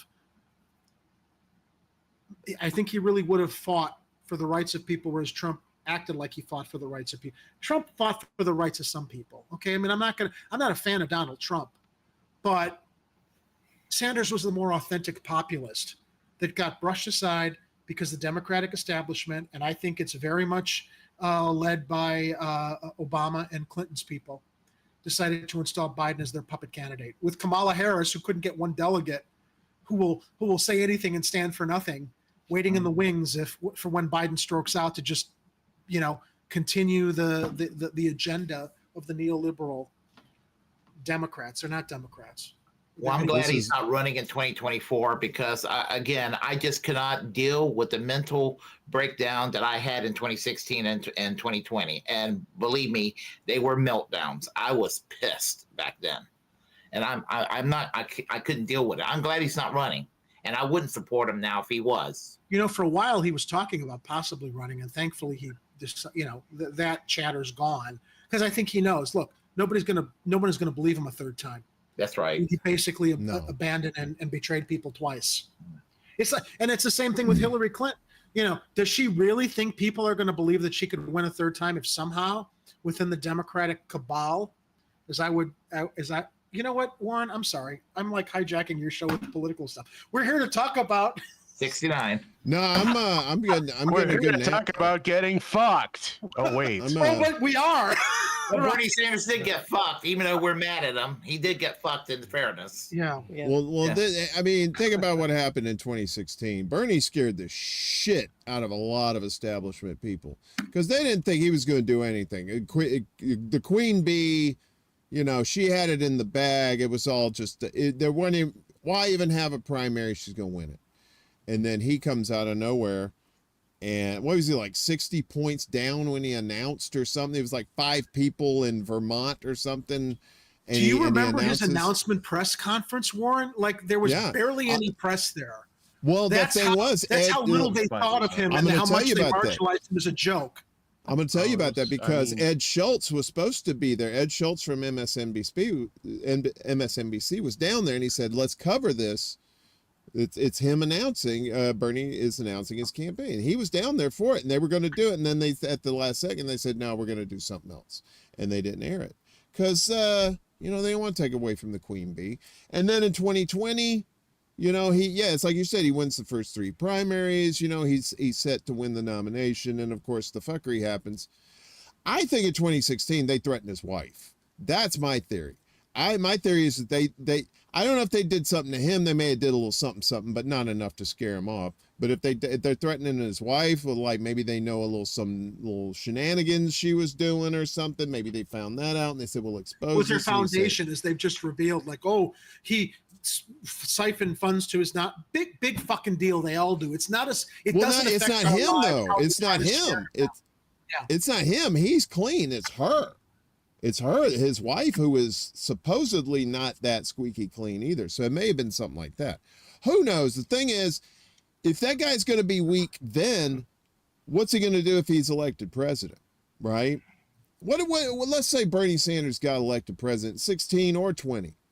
Do you think the Democrats or Republicans were going to let him advance his socialist policy? Absolutely not. I wonder, though, if the progressives who ran and got in, who folded like cheap suits, had he had those people in place in Congress, if it may have been a little bit more difficult for Republicans and Democrats to deny him. That's kind of an unknown factor to me because, the AOCs, the Ro Khannas, maybe all right, well, now it's safe for us to support this guy because we're not under fire from the Republicans and the Democrats. So that's kind of an unknown factor to me. That's an unknown. How did what's his name, Rumsferatu, describe the known knowns, unknowns, and the unknown knowns? Unknown knowns and the known unknowns. Anybody ever heard of a novel called A Very British Coup by Chris Mullins? It was written in 1981. It takes place in the fictitious year of 1989. Margaret Thatcher is defeated by Harry Perkins. Now Harry Perkins is substituted for Michael Foot, who was the leader of the Labour Party in real life, who looks like Bernie Sanders if he was 100 years old. And so they had a radical socialist government elected in the UK who promised to withdraw from NATO, renationalize the industries that were privatized under Margaret Thatcher, expand the welfare state, and have Great Britain move towards socialism. And they did everything they could to undermine it within the Labour Party, within the Tories, within their version of the deep state, MI5, the U.S. presidency, the U.S., the CIA, MI5. They were working together to bring down the Perkins government in the novel. That's what it would do to Bernie Sanders if he was president. Yeah, he wouldn't get anything done that he wants to. So, that's why I always say it's like, at the time in 16, I was like you, Willie. I was in the Bernie camp. I guess you could say I was a Bernie bro. I donated to his camp. I could say we all were. And it's like the kayfabe that Ed was talking about. All these people are just characters in this stupid political play that we pay attention to because for various reasons, right? We know we're not paying attention to hear them say stuff to us that we know they're going to do because they're not going to do it, right? It's just all rhetoric. So until we change the actual underlying system that's allowing these mouth breeders or these mouth breathers to exist, it's going to be the same people over and over again. Your Lorraine Bobbitt, or this is Lorraine Bobbitt. What's her name? Not Lorraine Bobbitt. That's Bobo. Lauren Boebert. Lorraine Bobbitt cuts off dicks, and Lauren Boebert, she just acts like a dick sometimes. I don't know. But anyway, you got the same kinds of people being regurgitated and brought to the surface to be these clowns and show ponies for both of these parties, and these people are just sick of the show because they know they're not. It all comes down to action, right? What are you doing? It's all about what are you doing and what are you not doing, and it's mostly with these clowns. It's whether they're not doing, and the shit that they are doing, we don't like. We don't want them to do. They're going to keep doing it. We got to change the system. How do we change the system? We're going to change the system tonight. How do we do it? All right. Here's a thought. Like how we're going to change the system. It might start with who we're all supporting for president, whether or not they primary or get a Democrat or Republican nomination. I'm leaning towards Cornel West. Same. I'd like to see RFK and Cornel West team up personally, because I do like RFK. I don't know. There are things that RFK has said that I'm just like, dude, you're completely out of touch. He was asked about UAPs and he knew nothing about them. The issue with Israel is just like, dude, are you fucking kidding me? The Israelis are acting like the Nazis against Palestine right now. There's too many third rails. There are a lot of third rails with RFK. But Ed, it's like, I think his heart's in the right place. But for my money, I think somebody like Cornel West running third party, if he can get some traction, might be the Sanders solution we all hope for. I'm curious to know what all of you feel, who you would support in the next presidential election based on who's potentially running if they got some momentum behind them. Okay, so who are our candidates? Trump, DeSantis, Biden, RFK, Marianne Williamson, who's fucking batshit crazy, Cornel West. I love how Jimmy Dore completely politely just dissected her in the interview he did with her to show what a fucking clown she was. But what do you guys think? I'm on Team Cornell West. Nothing against Robert Kennedy, nothing against Marianne Williamson, aside from some policy issues. I think some policy issues, they need some fine tuning. Marianne Williamson, she's just a little too, haughty. Yeah. And Robert Kennedy, now with Robert Kennedy, he's wrong on Israel, but he comes from a previous era where liberals used to support Israel. And I think that's where he's coming from. Yeah. And he could have just let the tweet pass and not delete the tweet, but defending Roger Waters. Nobody would have made a big deal about it. But he got so scared about it and everything. And I don't know. I mean, there's nothing wrong with defending Roger Waters. Roger Waters, cool. So I'm on Team Cornell West. What do you think, Warren?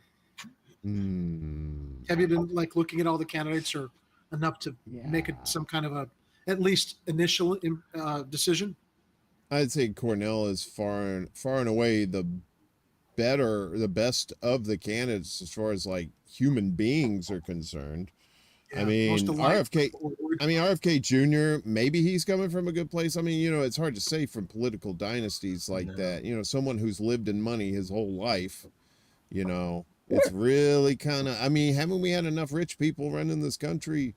I don't know. And we got a billionaire running the state of Illinois right now who's not doing a bad job, but the part of billionaires go. That's what I said, billionaire. The problem is he's he's still governor. billionaire. I'm talking about the president. We're talking about the leader of the free world. Yeah. People with a lot of money are always the ones who get the nominations, is I guess what I was kind of pointing to. Well, I know. I understand. It's just RFK Jr. to me, he just sounds like another politician. I mean, he says the right things about especially about the COVID stuff, but I really can't square with his take on Israel. And I work with Palestinians here in New York. I work with them on the job, and they tell me about their families back home and the shit that they go through and it's very clear what we're seeing in the news. It's not the Jewish people. It's not the Israelis. It's their fucking extreme conservative. But he's still acting like Nazis. Right, but he's still defending Israel, knowing what he knows. That's the thing I don't like. Is he still? It's like, this is kind of exaggerated. No, it's not, motherfucker. These people died. These people were shot. A reporter was shot in the head by these fucking people. Kids shot in the head. There's no defense for these things. The Israeli state's policy regarding Palestinians is as bad as the Nazis, short of shipping them off to concentration camps, as I see it. It is literally like a genocide, short of shipping them off to the concentration camps. Thing about Israel is the right wing government right now, but here in the United States it's not really anything to do with Judaism or the Jewish community.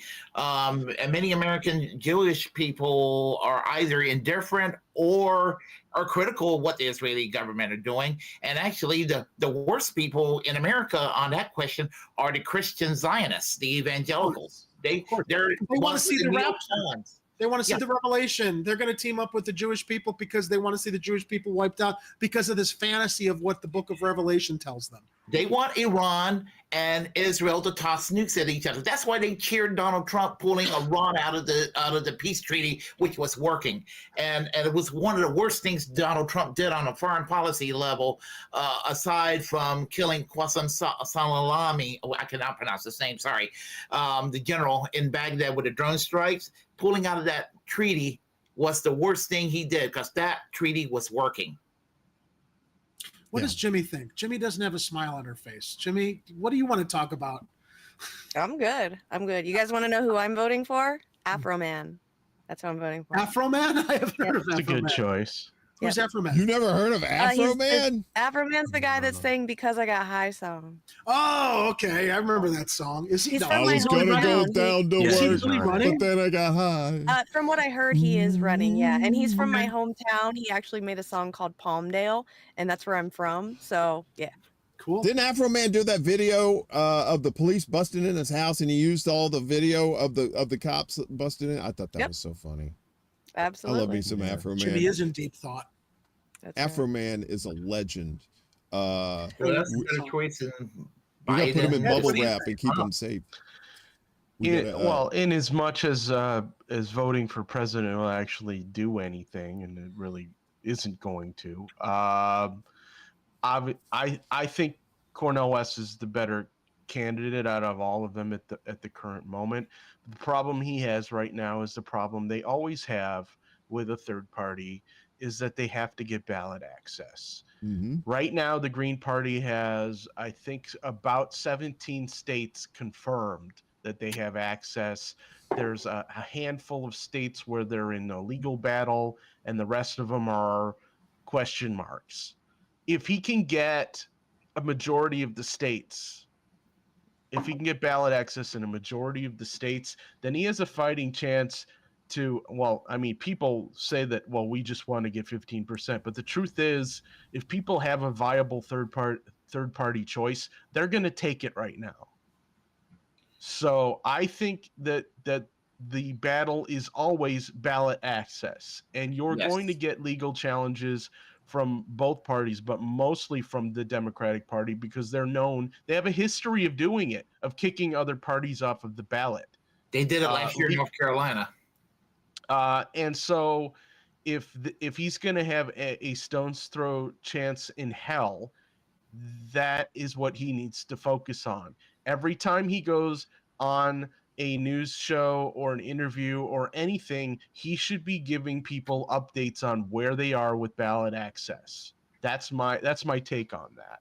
But again, I'm saying it doesn't really matter who the president is going to be, because what we really need is a populist uprising of everybody who isn't in the 1% right now, because we all need to say enough is enough.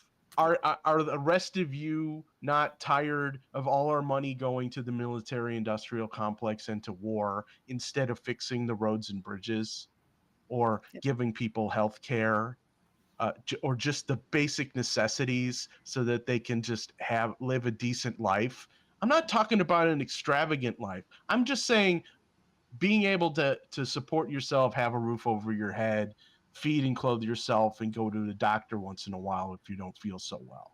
That should not be a huge thing to ask. Have a comfortable life. Yeah, I mean, that's not. I think the idea of like a populist who actually addresses that stuff, bringing this all back around to how do we solve the problem. We do need someone who rises to the occasion as a leader, as we thought Bernie was going to, but he sadly abandoned that responsibility, that mantle that we thought he earned and that he wanted to lead, and look at another potential populist candidate that's not going to drop the ball. And I think, I mean, personally, no offense, Jimmy, to Afro Man, who's cool. It's interesting, and I'm really enthused by it. Look, to me, the thing is I'm just starting to learn to have fun with this whole thing now, because it doesn't matter who we get in. Even if Bernie would have won, he has to get things passed through the House and the Senate. And even if we had a Democrat majority in the House and the Senate, you really think that they're going to pass anything that he's going to want to pass? No, they're not. All it's going to be if Bernie won was just a full-on show of what the Democrats really were, pretty much, and they couldn't have that. So if anything, to me, the only solution to this whole problem is to put term limits and age caps on everything that has to do with government work, no matter what it is. The term limit and an age cap. If you're over, if you can qualify for Social Security, you should not be working in our government. I'm sorry. That seems to me like the only problem. That would get rid of 79-80% of a lot of the boomers in our Congress and our government that is just ruining everything for us and getting paid off by elitists anyway. But how do you're absolutely right. We see this with Feinstein, with McConnell.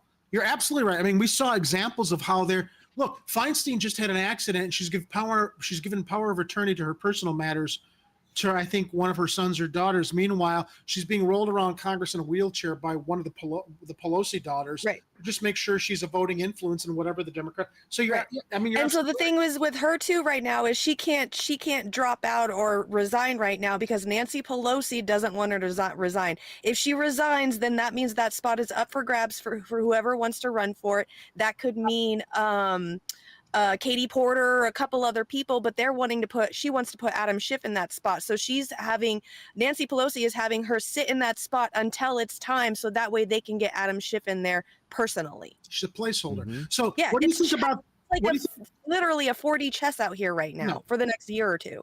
What do you think about the idea, though, had Bernie Sanders won, given your point about the fact that Democrats still would have controlled things or tried to control things?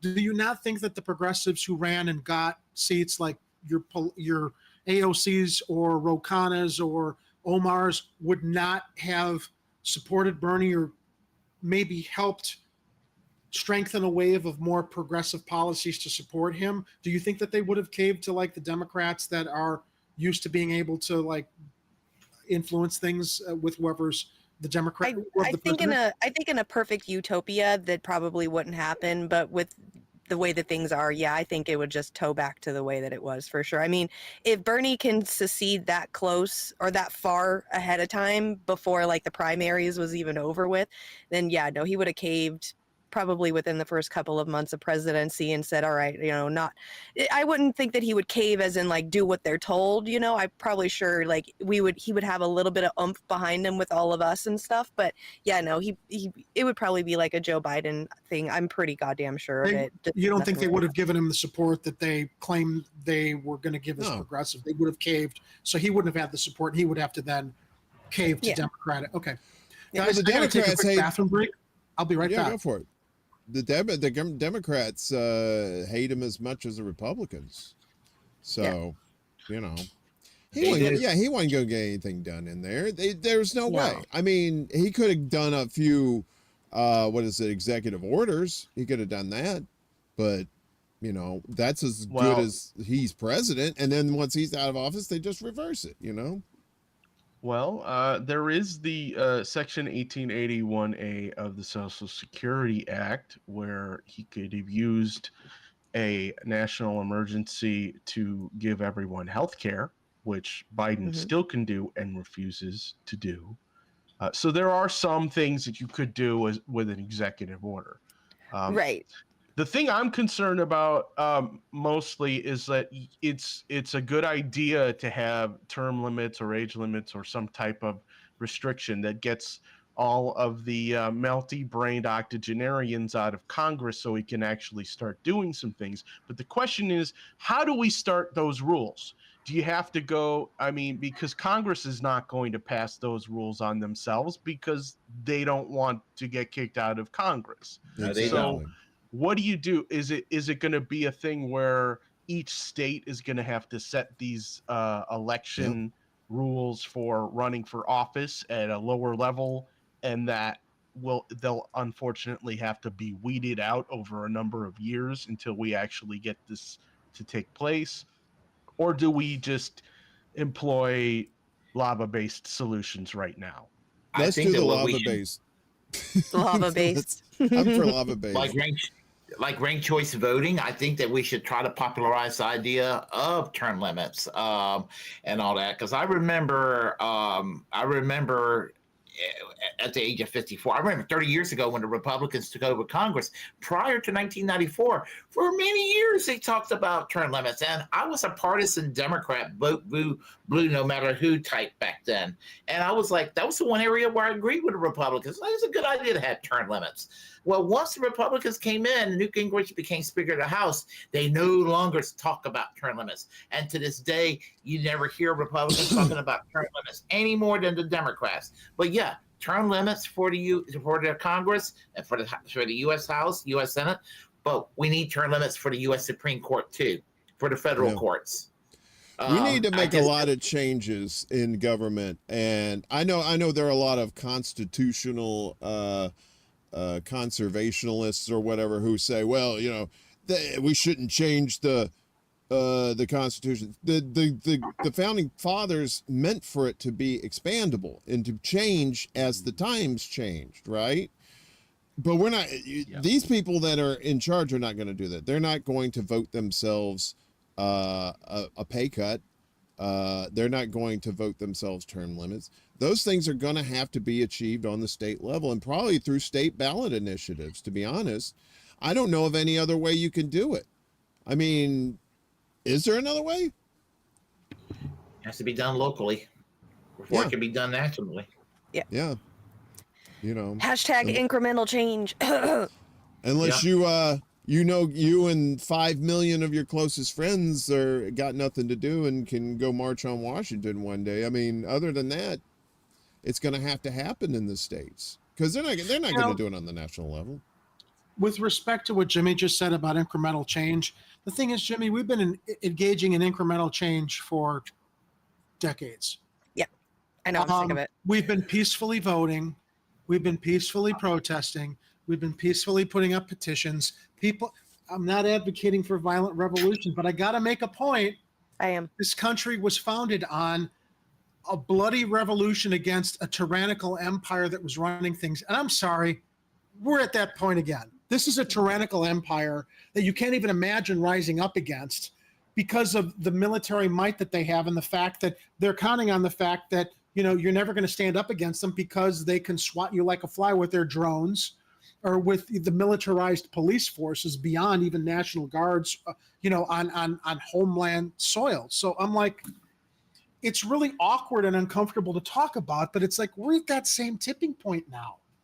They say empires last 200 years, like the Roman Empire. What was it? I think it was 200 years. We're past 200 years, so it's like the way that we're completely failing our people here in this country by shoveling billions out to Ukraine while we got homeless people and we can't help the people in Hawaii. It's like I don't think people are going to rise up because they're too lazy and they're too medicated or they're too distracted by sports. 90 Day Fiance, all this nonsense that takes their attention away from the fact that we are a completely distracted society that feels, for lack of a better word, completely impotent to begin with, to be able to stand up against not the enemies outside our country, but the enemies within. Yeah. I know that sounds really radical. But the idea of there is a forgetting where the Constitution or one of our very, very important national legal documents is like you have to stand up to enemies within as well as outside. And we're at the point in our society, in our country, where we got to deal with the enemies within. How's that going to happen? I don't know. Unless we have some kind of a revolutionary leader that we hoped would manifest in Sanders, and he disappointed us, that may potentially manifest, I think, in Cornel West, who's working outside the two existing parties. It's like, I'm not going to be part of this bullshit. You can't change the parties from within. Okay, you think you're going to change the Democratic Party, they're going to change you. You're not going to let the Democratic Party eat you and change it from within. They're going to shit you out. So you have to do third party, and you have to appeal as a populist to the rest of the voters of the United States. Enough's enough, man. The definition of insanity is doing the same thing over and over and over again, expecting different results. That's what we've been dealing with a two-party system in the United States for generations. People need to change their thinking and understand that the more people that recognize the viability of a third-party candidate and vote for them, well, then suddenly a third-party candidate is going to be viable. That's working outside those two parties that are basically colluding with each other to just maintain their power and their status quo. Well, 50 years ago, had the George McGovern movement been successful inside the Democratic Party, this conversation would not be taking place. But they found a way to prevent a George McGovern from taking place. Henceforth, why Bernie Sanders or a Tulsi Gabbard in her better moments would be prevented from being a presidential and vice presidential candidate. Because in 2020, I wanted Bernie Sanders as the presidential candidate. I wanted Tulsi Gabbard as the VP. That was my dream ticket. And what I wanted was not there, and what I did not want was presented to me. but they did not want another George McGovern on their hands. And the Democrats are going to do everything they can to make damn sure that the Democratic Party is going to stay on this Bill and Hillary Clinton path, and the party's going to remain perpetually Reaganized. Willie, I would go even farther back to Henry Wallace, who was FDR's vice president. Henry Wallace was the Bernie Sanders of his time, who wanted to continue Roosevelt's New Deal. More radical than Roosevelt. Of course. And of course, they decided to nominate Truman because they couldn't have someone moving forward with what FDR had set up with the ruling class within both parties and the military industrial establishment at that time. Had Wallace not been subverted the way he was, and he was very well positioned until those, in control of both parties was like, no, we're not going to let you advance. We would probably be living in a different country. Yeah. Yeah, because that man that ended up in 1948 with his candidacy. So the Democrats split from the left with Henry Wallace, and then on the right was Strom Thurmond with his States' Rights Party. Yeah. You can almost parallel that with the 2024 election if this stupid No Labels Party of Joe Manchin takes place. Yeah. Well, I mean, like I said, until they change the system, until we change the system, I don't think there's going to be another Bernie or AOC that's going to come out of the woodwork and fool us again. I think, and maybe that was by design. Maybe, I don't know, maybe that's some tinfoil shit. I don't know, but maybe Bernie and AOC this whole time were set up to lead people back to the Democratic Party, because people were leaving. People are still leaving the Democratic Party. Whether that's true or not, I don't know. But the point is, if we keep doing these elections that really don't have a point on the national level anymore, if it's all decided, except for the general, but even then, we can't. I don't know. It's just going to be the same shit over and over and over again. I don't like a violence at all.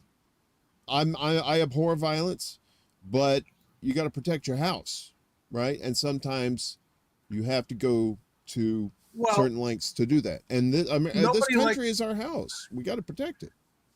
Nobody likes violence, Warren, but when peaceful again, I'm not advocating for violence, but I'm like, we've done everything we're supposed to do legally, peacefully, civilly, and it's like they're shitting all over us and laughing at us. Right. Is it going to take an organized radical movement to say fucking enough's enough? Yeah. That's what our forefathers had to do to get away from the tyranny of England and form this country. Jimmy, what's your baby's name? Sorry, my doggie? Yeah. Oh, her name is Lady. Oh, she's beautiful. Thank you. She's a pain in my butt right now. Yeah, so I mean, look, Warren, nobody wants any kind of violent radical movements, but when you've exhausted all opportunity, all efforts to do things the way you're supposed to. Well, no, that's what I'm saying. That's what I'm saying. It's like we're trying to consider. We're at that point, Jerry. We're at that point where we're going to have to consider those means. I don't want to consider those means, but I may have to. Me and others and everybody, don't think we're not thinking about it. It's just we're trying to think of ways. As much as we don't want to do it, it's like, well, nothing else is working. What other, you get to a point in life where it's like, I've tried everything I'm told I'm supposed to do legally, lawfully, but none of that stuff works, even though it's supposed to. So what am I left with? They're not leaving any choices for people, unfortunately. What was it we were taught when we were young? If you work hard, you save your money, and you be an honest person, you'll live a good life. Nope. Horseshit. The system is rigged. It's perpetually rigged, and they dream new ways to rig it even further and take away from the American people. Yeah, it is. Everything is, and that was the plate that I'm not saying poor Gen X, poor us or whatever, but that when Reagan came in office, that's when the fuckery really began. Man. Our futures were fucked from that point on.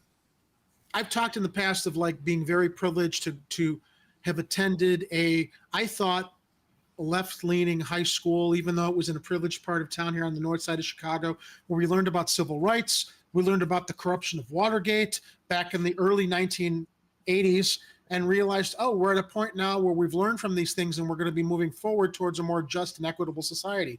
Then Reagan got elected president. And it was basically, let's pull everything back to where, and it wasn't instantaneous, but it was the beginning of, no, we're not going to continue to move forward.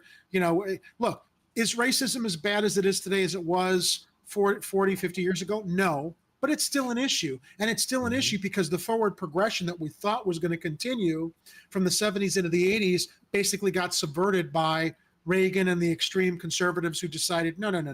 We need to have a white Christian religious society guiding morals and what the direction of this country is, which is all very well and good as far as like morality and justice goes, but it's not when it's marginalizing and completely abandoning and dismissing those that fought so hard for their rights with minorities and diverse populations. I mean, it was like, well, they've gotten some rights, but we don't want them to have all the rights, so we need to start, making it difficult for everybody again. And that's why, as I look back, I'm like, it's funny because I grew up in a time when I thought there was so much promise in the future. And here we are now, Generation X being like, what the fuck happened? How the fuck are we where we are now when we thought that there was some promise from when we were growing up, and suddenly everything, it's like we hit the clock here and then suddenly the clock started going backwards. Yeah, I mean, we were sort of optimistic, but Gen X was very much full of pessimists. We knew some fuckery was down the road. Hell, we were talking about it back then, how we weren't going to have Social Security. We were joking about it. We're not joking about it now. But, some of those things are starting to come to fruition that we were predicting back in the day. And those were far-fetched, too. At least we thought so, I think about it every day. I mean, I'm 54 years old, and I'm planning to retire in 2031. I got a pension lined up. I don't know how secure that is. I have Social Security lined up. I don't know how secure that is. And I'm just angry thinking about this. I mean, I'm hoping everything's going to be okay. I'm not poor or anything like that, but it's just kind of like, I've been wanting to retire, and that's going to be a big question right now because what Reagan did fucking with Social Security. It sounds like you're struggling, Willie. Huh? Well, we all struggle. Yeah. Well, but here's the thing. We all shouldn't be struggling. I mean, a little bit of struggle is good to build character, but we're not struggling. We're drowning. A lot of us are drowning. Or I'm not saying I'm drowning, but I know a lot of people my age and in a similar place are drowning. Struggling is good to build character, but it's not good when you're drowning. And all of the opportunities or based on, just a simple cost of living to keep up with things is taken away from you. Mastermind in the chat says, Generation X is the doorman generation. We are here to collect money for the boomer owners, clean the toilets, and turn out the lights. Yeah. That's how they treated us. That's how the boomers treated us. Like we were, they still do. You don't. Well, we know more. We're experienced. We have much more experience. No, you don't, because you don't give a shit about everybody who's behind you because your time, you've got limited time left on this earth, and you're going to exploit it as much as you can and leave a mess for everybody behind you without having a care in the world to the mess you've left behind. And so Generation X, not even Generation X.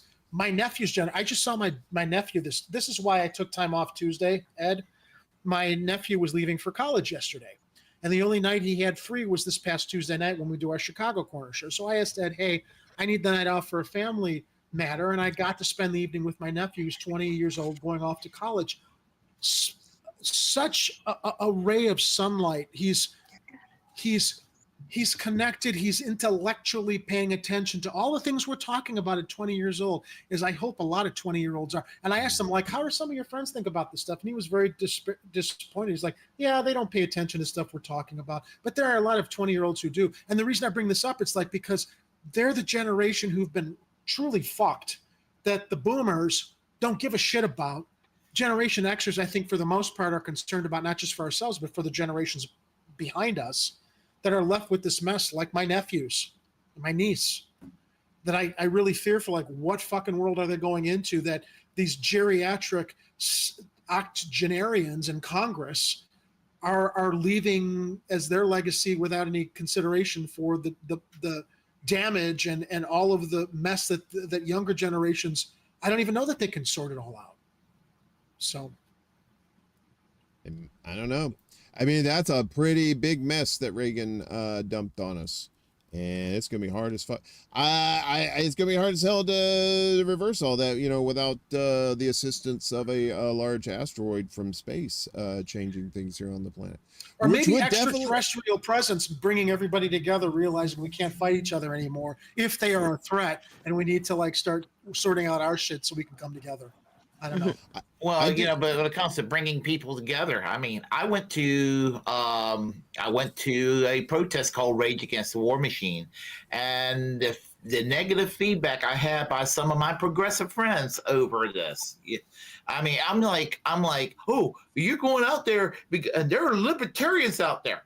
Okay, one, I don't have anything against libertarians. I mean, they're the better side of the quote unquote right.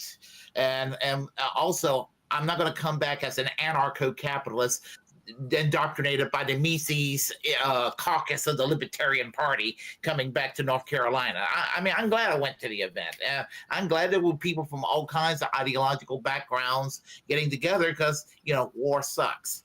And there's one area where I've gotten more radicalized is I've been more anti-capitalist and I'm more anti-imperialist. And I used to be just a down the line sock down, which I kind of am still in a lot of ways, but I'm more fundamentally anti-capitalist and I'm more fundamentally anti-imperialist now than I have ever been. And I realize, I mean, you got to go and tackle these problems. You got to tackle the military-industrial complex. You got to tackle what the State Department's doing. I mean, this war in the Ukraine, the bad media spin from it. It could wipe out humanity if we're not careful. I'm sorry. Yes. Capitalism is a rancid, steaming, smelly turd we're all stuck with. I tell people who think, oh, you're a socialist, you know, which they equate to being communist. I'm like, I'm not anti-capitalism.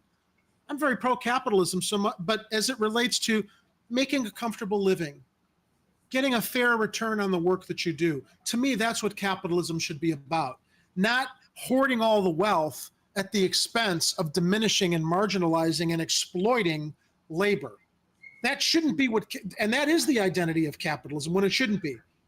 We all want to make a fair living wage. We all want to be comfortable. That's what capitalism should be identified with. But it's turned into, I have this argument with my conservative cousin all the time. He always argues, well, you know, no, you're talking about crony capitalism. Like, all capitalism right now is crony capitalism. It's been that way since Reagan and for decades. Stop telling me that there's actually a free market here anywhere. There's not. And you give me an example of where capitalism right now in our current society or the past 2 decades has actually benefited the working class.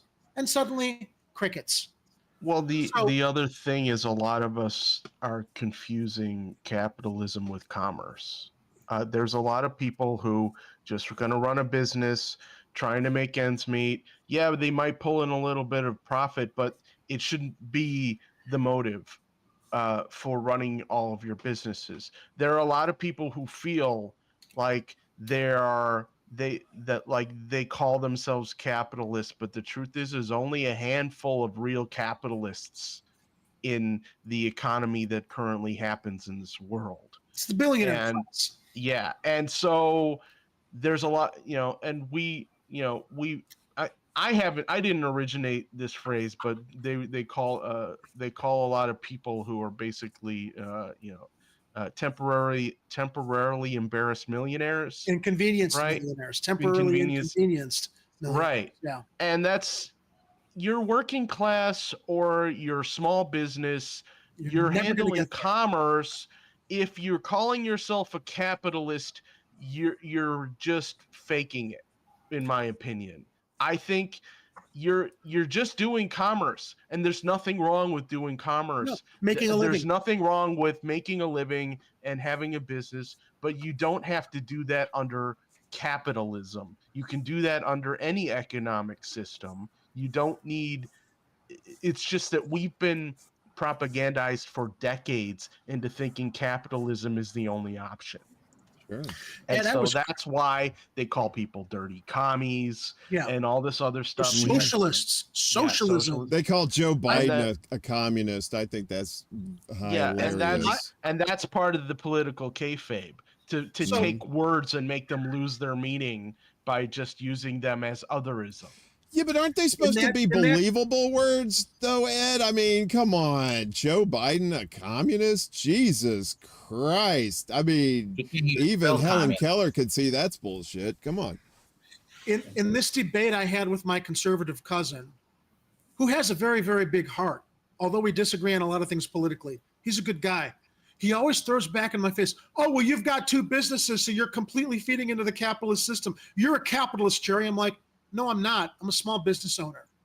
It's a big difference between a small business owner trying to eke out a living and survive and capitalism, which is the billionaire class that you worship at the altar of. Because, as Ed said, you feel you're a temporarily inconvenienced millionaire, and someday that system is going to serve you. It's not. It's not. Anybody who's got a small business is not a capitalist. They're running a small business to, like, basically support themselves, put food on their table, and eke out a little bit of a respectable return and profit, not hoarding all this wealth that billionaires in the quote unquote, well, no, not quote unquote, in the capitalist class are. I had to tell people that there was oh, I'm sorry. Go ahead. Well, I was just going to say that, you know, the people, the crony capitalism is the real thing.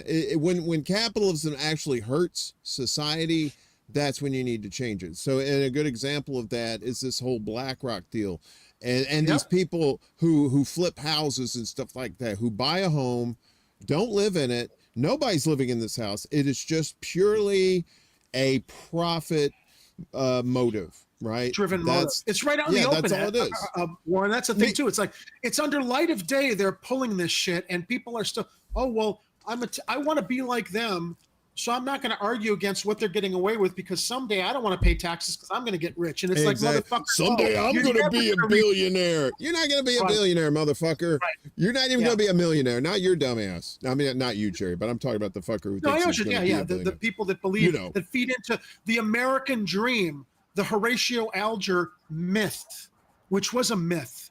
Pull yourself up by your bootstraps. You need boots to pull up first. And that's not about getting a hand out. That's about getting a hand up. So this idea of, look, the Horatio Alger myth of work really, really hard and you'll succeed and you'll make money. It's like, yeah, maybe if you've got generational wealth and a rich family behind you. And in some small cases, yeah, some people are able to, like, pull off a miracle and do that. But generally, no. And I speak from experience, Warren. I was sharing with Ed today. I have a product I'm marketing, something I invented. I've been selling online for 11, 12 years. Very successful product, given the fact we have no marketing budget, and all the guerrilla marketing has helped, you know, me sell 20,000 units. But the gatekeepers at the big companies that could expand this, unless you're like in good with them, you're stuck where you are unless you've got the money to market and advertise, because that's when they're interested in you. They want to see, well, what have you spent on your advertising, so that we can then just come in, swoop up and take it, and not put any work into this because you've done all the hard work, and then we'll benefit off of it. It's so that's the whole idea of, like, you know. But then what do you need them for if you do exactly? All that and I told so let me share an example of this, the whole capitalism small business thing. Just for some perspective, I invented a product to help myself. I'm an amputee. Okay, I love to swim. I would go to the beach. I couldn't get across the beach on my crutches when I took my leg off because your crutch tips sink in the sand. So I created with my dad a pad that allows you to give you stability across the sand, okay? When you're walking with your crutches, also with canes, it's cross-compatible. I've sold over 25,000 units by myself on Amazon and through our website. So I take this to and I've reached a ceiling now. I don't have millions of dollars to market this. As successful as we are each year, we don't have the revenues to market and advertise.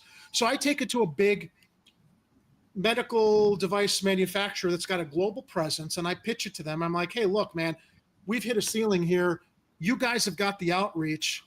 You're the I'm saying this to you guys. You're the capitalist company that's got the infrastructure to grow this globally, that you're not doing me a favor. We would both profit off of this, right?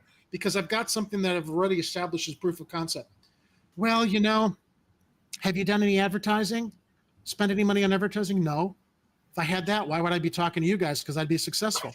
Yeah, well, you know, I swear to God, this is what this woman said at this company.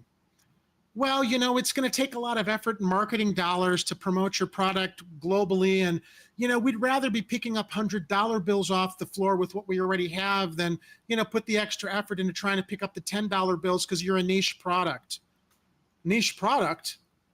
You sell canes and crutches. This is an upsell item that you can add to canes and crutches. And what I wanted to say to this bitch was, you want to pick up hundreds off the floor instead of tens? What are you, stuffing your G-string?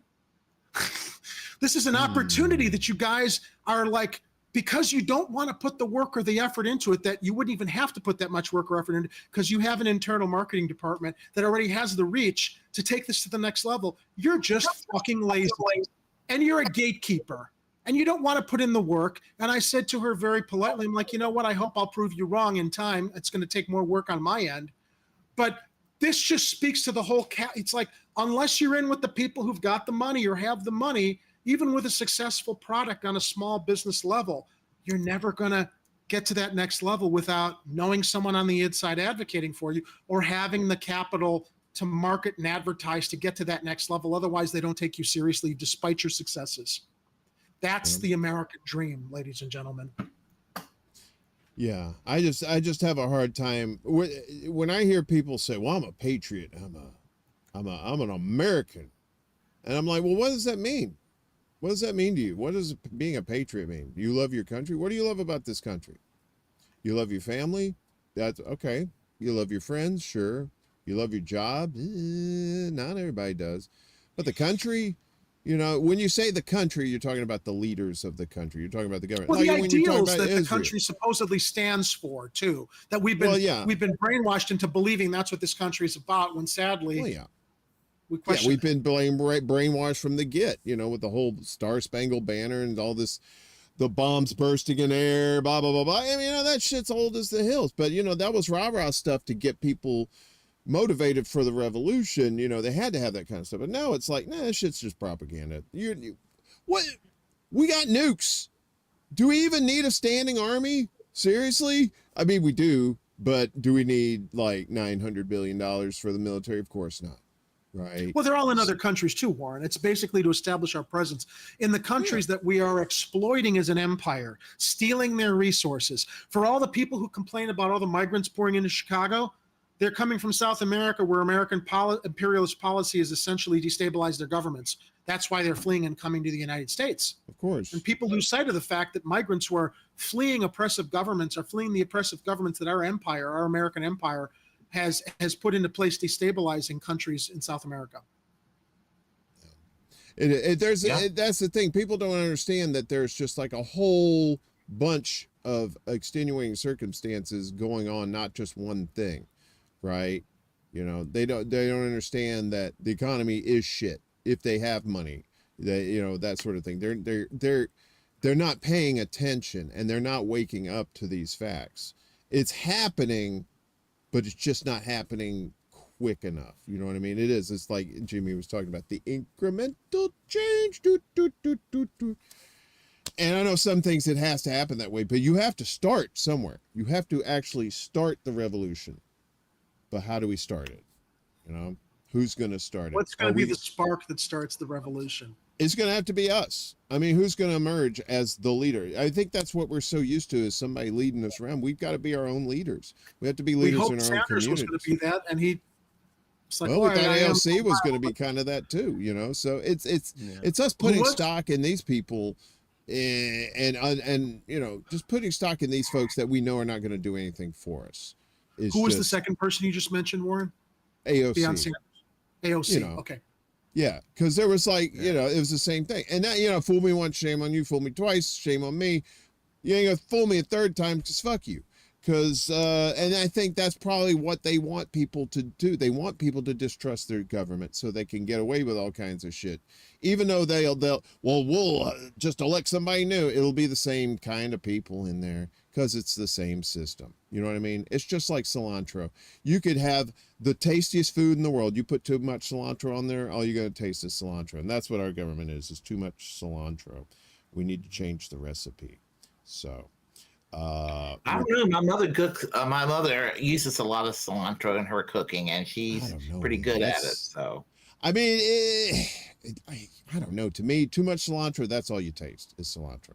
But just enough, if you mix it with the right, ooh, it's really good. It adds a little something. But it has to be in working with the other things, right? But that's not what's happening. We don't see that happening. We see people in the United States government working for themselves and each other, but not for us. So I think Miguel said it best. He said Congress doesn't represent us. They're supposed to. They're supposed to be our representatives up to the House of Representatives. Our senators are supposed to look out for our best interests, but they don't. They look out for themselves. So. It's the corporate states of America, not the United States of America. It really is. The only people they're serving are their donors, not us. The CSA happened after all, but instead of the Confederate States of America, it was the corporate states of America. So, and then it ended up winning the war after all. So yeah, I think if we're looking for who the next batch of revolutionaries are going to be for this country, we probably should look back to the original American Revolution. Like, you remember the age range of the revolutionaries at that time. In 1776, Thomas Jefferson was only 33. Alexander Hamilton was 21. Betsy Ross, 24. Ben Franklin was the only old guy, really, other than I think that other guy. I forget what his name is. They did have a shorter lifespan, though, Ed.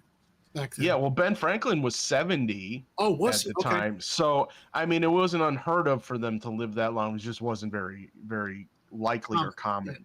Yeah. George Washington was 44. So it's going to be the millennials that are going to save our ass. But maybe we can help steer them in the right direction. Oh my God, I would love to help steer them in the right. I can't tell you how wonderful and refreshing it was to talk to my 20-year-old nephew, who's like completely socially conscious about this stuff, intellectually, and it's like, oh my God. And I've always thought that look, so many boomers and even some Generation Xers dismiss younger generations, millennials. So they don't know enough. They don't have an experience. It's like, no, they do. They see the mess our generation and those before us have left them. And do not disparage and do not dismiss and do not marginalize it and disrespect them, because they're the ones who are going to be tasked with cleaning up this mess for their families and the kids that they end up having in the future. That's true. Well, guys and gal, we're hitting that point. We're getting closer to the midnight hour over on the West Coast. I figure this might be a good time to wrap things up for our 69th show. Did I take us too off the topic, Warren? Hey guys, am I late for the 69 episode? Chuck the Alien here. Are we doing a crossover episode? It's what Uncle the fuck? Mundus, right? No, who Isn't it approved Mundus? this bit? Give me the phone. Where's my agent? Who approved we this do bit? this Hello? interdimensional This phone ain't thing, even and so on. we don't always get the time and space right. Is it Friday or Saturday where you are? God, I wish I was high right now. It's totally it's totally Saturday, and if there's anybody that's going to be here on the 69th show that I would appreciate, it would be an alien. So thank you for coming. Oh, well, you're entirely No pun welcome. intended. Nah, no pun intended. You guys, actually, wait, aren't you guys like in different time zones? I think it's like today and tomorrow. Yeah, exactly. True. Yeah, we're in two different times at once. Aren't you in a different galaxy? What Yeah, are you? Well, usually yes, but my normal gig is I do international interdimensional pizza delivery, because Earth is the only place that actually has pizza in the galaxy, which is He's weird. like Fry from Futurama, but with pizza instead of mail. Please Awesome. don't do it. Oh, I've seen that show. Yeah, that I heard they're making new ones now. Yeah, based off of your life. It's pretty awesome. Yeah, it's pretty cool. Yeah, just don't go to the Five Guys on Venus. That place sucks. Way overpriced too. Holy shit. Oh, Hot as burgers? hell, No, too. you can get burgers anywhere. Oh, they're flame broiled, but- all right. 900 degrees Fahrenheit. Flame broiled. Yeah, but it's like if you go to anywhere like outside of Earth, though, don't ask what's in the burgers. That's true. That's right. It's usually Do five not guys, get right? halal from Mars. I'm just saying it ain't lamb. All right. It's not lamb. It's definitely not beef. I'm pretty sure it's not chicken. So anyway, stay away from Mars halal. The one on Mercury is much better, and the prices are good too. So, agreed. Yeah. ED, So hop around the keys. extra dimensional. That's right. ED, the extra dimensional. Yeah, that's the guy whose consciousness I took over with the stream here. Yeah, well, technically, I guess you call it an abduction, but he doesn't experience space or time while I'm connected to you guys like this right now. I don't think he experiences space or time when you're not connected to him. Ed's an interesting cat, man. I'll tell you that. Yeah, for that's nothing. pretty fair. That's fair to say. At least he ain't that jerk cow that burned down Chicago. I mean, he's a hell of a lot better than that piece of shit. Wow. I hope that cow got turned into hamburgers. Really. Ooh, or a nice juicy steak. Oh yeah, cow burgers. Those are the best kind. Yeah, is that why you abduct him and you take out the eyes and the tongue but I don't understand it. Why do you keep the eyes and the tongue? No, You're sending that the was best just part back to Cliff. Earth. We don't let Cliff do that anymore. Cliff, the vegetarian. You let the vegetarian abduct cows? What the hell kind of alien are you? Where's your manager? I want to speak to your manager. Do you have a manager? You sling pizzas. Surely you got a boss, right? I'm actually my own boss in this venture. We were considering getting some additional help, though, because the Earth pizza, it's really popular. I think that he just does delivery. He doesn't do the prep. Chuck just does delivery. Yeah, we pick it up from Earth, and then we deliver it elsewhere. That's what they're here for, Warren, to pick up our fine pizza to deliver to other dimensions and realms and galaxies. Is that why they're saucer shaped? Is because a pie is supposed to fit on them or something? I think you're honest. Well, yeah, there is that element to it as well. I think that's what the Phoenix Lights were. I think it was they just delivered it to the wrong house. It was supposed to be in Nevada and not Arizona. But that's what I heard. Speaking of Nevada, Warren, there haven't been any updates on that incident with that family. And I've been watching social media. There was so much of an uproar with that family that saw something in their backyard, and the men in black were there, and the police were investigating it. Suddenly, like Jimmy said earlier in the show, it's like either there's been a complete, people just lost interest, or I don't know where that story's gone. It was really, really fascinating. So, well, didn't the Peru story? Did the Peru story replace the Vegas thing? Yeah, that was my cousin Lou. My cousin the congressional Lou, thing too was after that too. But the thing that happened in Peru was really interesting also, in that they were describing these beings that they saw in the forest as looking like the Green Goblin from the Spider-Man movies. And I'm like, no, they probably look more like the Predators from the Arnold Schwarzenegger movies. But then the story was dismissed as, it was just miners in rocket packs floating around in Peru. It's like, how many miners have the budget to purchase these really, really expensive experimental rocket packs and fly around Peru to terrorize natives out of areas that they want to mine? Come on. I think we're beyond understanding that is a psyop to dismiss the possibility that they maybe really did see something there. All right, I'm not too privy to how mining works, but I don't think a jetpack's involved. Right? Don't they have cranes that would lift you up? Do they need the 60s Gilligan jetpack? It just seemed like a swamp gas explanation. Yeah, exactly. It was miners with jetpacks. Guys, I've seen that Predator movie with that Schwarzenegger guy. He's really good. Get to the chopper. Yeah, that's what he sounds like. And those Predator aliens, they actually do exist. So it's very possible that Peru thing is a cover-up story where they're talking about miners. I will tell you this, Chuck. Chuck. If it bleeds, we can kill it. Yeah, that's why I stay away from those Predator guys. They're jerks. I love that song. I've got that song stuck in my head now. If it bleeds, we can kill it. There's not a great Predator the musical. Go look it up after tonight's extra Bulla show. You will not be disappointed. Predator the musical. Oh my gosh. It's funny. You haven't seen it, really Jimmy? is. No. It's good stuff. So these extremely just phenomenally talented musicians in California who do music scores, they decided to they do this with many movies. They've done Conan the musical. They've done Predator the musical is like the pinnacle of their work. But what they do is they take clips from the movie and they basically create a musical around a movie that we're all familiar with. So the refrain from Predator the musical is, if it bleeds, we can kill it. We must all make a stand. And they use the orchestrations from the soundtrack of the movie that was done by Alan Silvestri, if you're a soundtrack freak like I am. And it sounds like, yeah, this could have legitimately been a music video or a musical for this movie that came out in the 1990s. So Jimmy, check it out. Everyone check. It's hilarious. You'll love it. Predator, the musical. I love it. If you love Predator. And their channel, it's called Lego Lambs. I don't know why their channel's called Lego Lambs, but they've done RoboCop the musical, Terminator the opera, in which they literally do these. It's like a spoof on we've seen Back to the Future or Spider-Man on Broadway.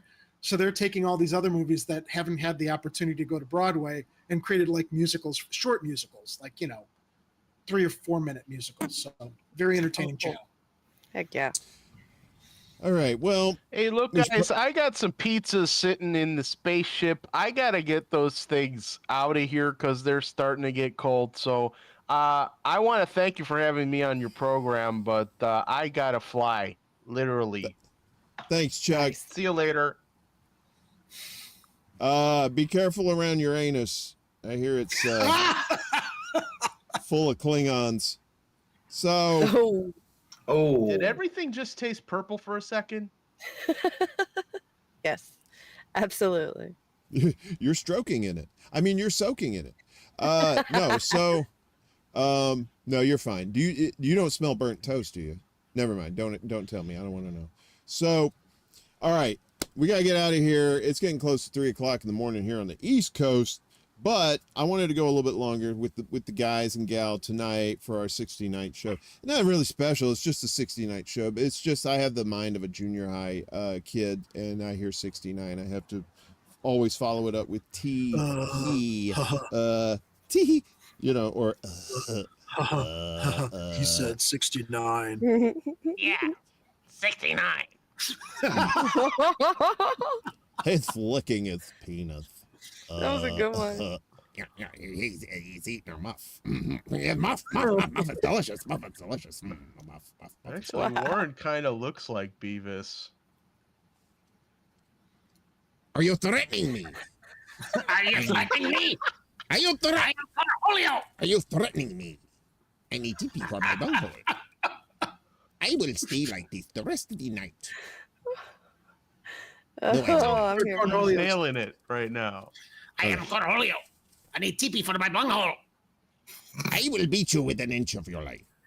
Whoa, Cornholio, such violence. Shut up, Beavis. Hey, Sam Cedar's King is here. I wrote Jimmy a nice poem. I didn't know Sam Cedar had a penis, so. Sam Penis? What? Who said Sam that? Penis. Sam Penis. That'd be a great cowboy name. What's your name? My name's Sam Penis.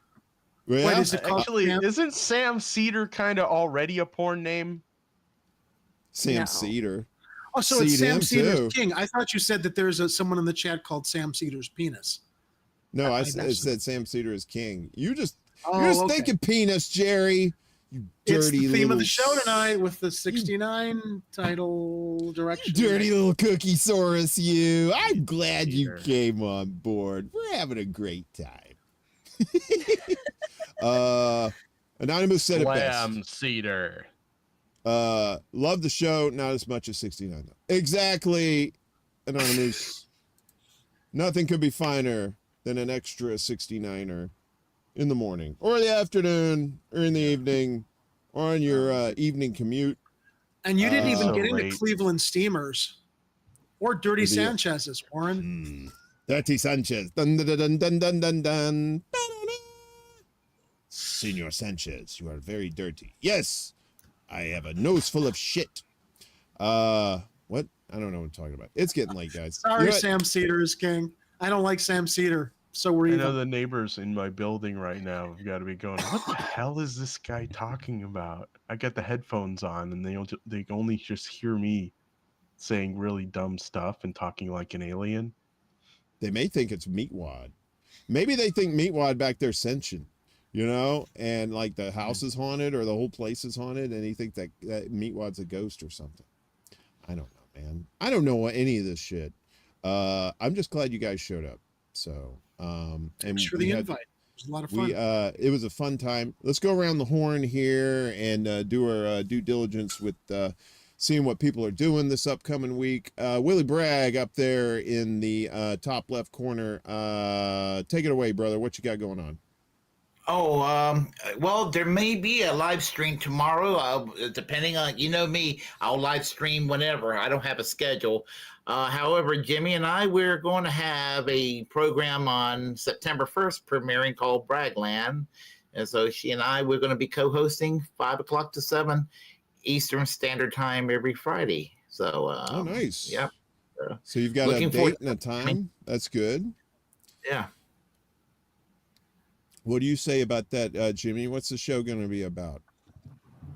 So our show is called Bragland. We're pretty much just going to talk about whatever we want. If anybody has any ideas of things that they want us to talk about during that week and they send it to us, great. If not, then we're going to talk about what we want. And if you like it, then you watch it. If you don't, then don't watch it.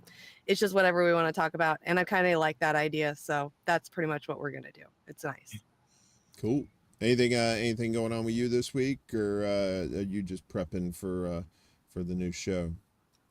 Prepping for the new show mostly. Still waiting to hear back about what Sally wants to do. If you guys haven't yet, go check me out over on Twitch. Me and Sally are going to start gaming together on my channel. I switched the name to Vexing Vixens. So if you haven't subscribed there, go do it now. If you've already subscribed during the image productions and you see Vexing Vixens around in Twitch somewhere, that's me. So don't get scared or confused. That's us. So yeah, just keep an eye out for it. I'm just waiting for Sally to say she's ready to go. So she's a school bus driver. So I'm like waiting for a good schedule from her. So is it only on Twitch, or do you also simulcast on Rockfin and YouTube? Because I don't know. I've never used Twitch. I don't know how to use it. Yeah, no, we're just going to do on Twitch. I've had too many problems on YouTube, and Rockfin needs its own special setup, so just a lot of work. So I figured Twitch is fine. Plus Twitch, if you become partner, it's easier to become partners for one, and then for two, the terms of service, the TOS is a lot less aggressive than YouTube, so it's a lot nicer. Like you can play music on Twitch, so I'm going to keep it. So is it like a talk show possible format, or is it mostly like sharing gaming and stuff? Because again, I've never used it's just like YouTube. There's no difference. It is? Okay. Yeah. Okay, cool. Yeah, it's there's no another video difference. platform, but it's geared towards gamers mostly. But you know, Right. I mean, we do the show But on there people too, who so. the just chatting section has gotten so big over the last couple of years, especially in politics because of Hassan Piker. Hassan Piker pretty much single-handedly brought in politics and just chatting into it himself. He gets at least 30,000 watchers every day while like live streaming. So The only downside of Twitch compared to YouTube is you got to program it a certain way or your video would disappear almost. I mean, you got to program it. Like mine is programmed for, I think, like a week or two that it disappears. I don't know how to keep it up permanently. But the there's a way- VOD, I could show you. Did you turn on your VOD? Yeah, it's up there for. It used to be that that as soon as I finish the live stream, it would disappear. But now it stays on for about 2 weeks. Yeah, no, that's how it is. That's how it's supposed to do. The thing is that's what's going to happen to it no matter what. So for like somebody like you, you'd probably want to stream also on YouTube so that way you don't lose anything, or find somebody who wants to clip things for you. And that way, when they clip it out from your video on Twitch, that clip will permanently be there. All right. I need to address something in the chat.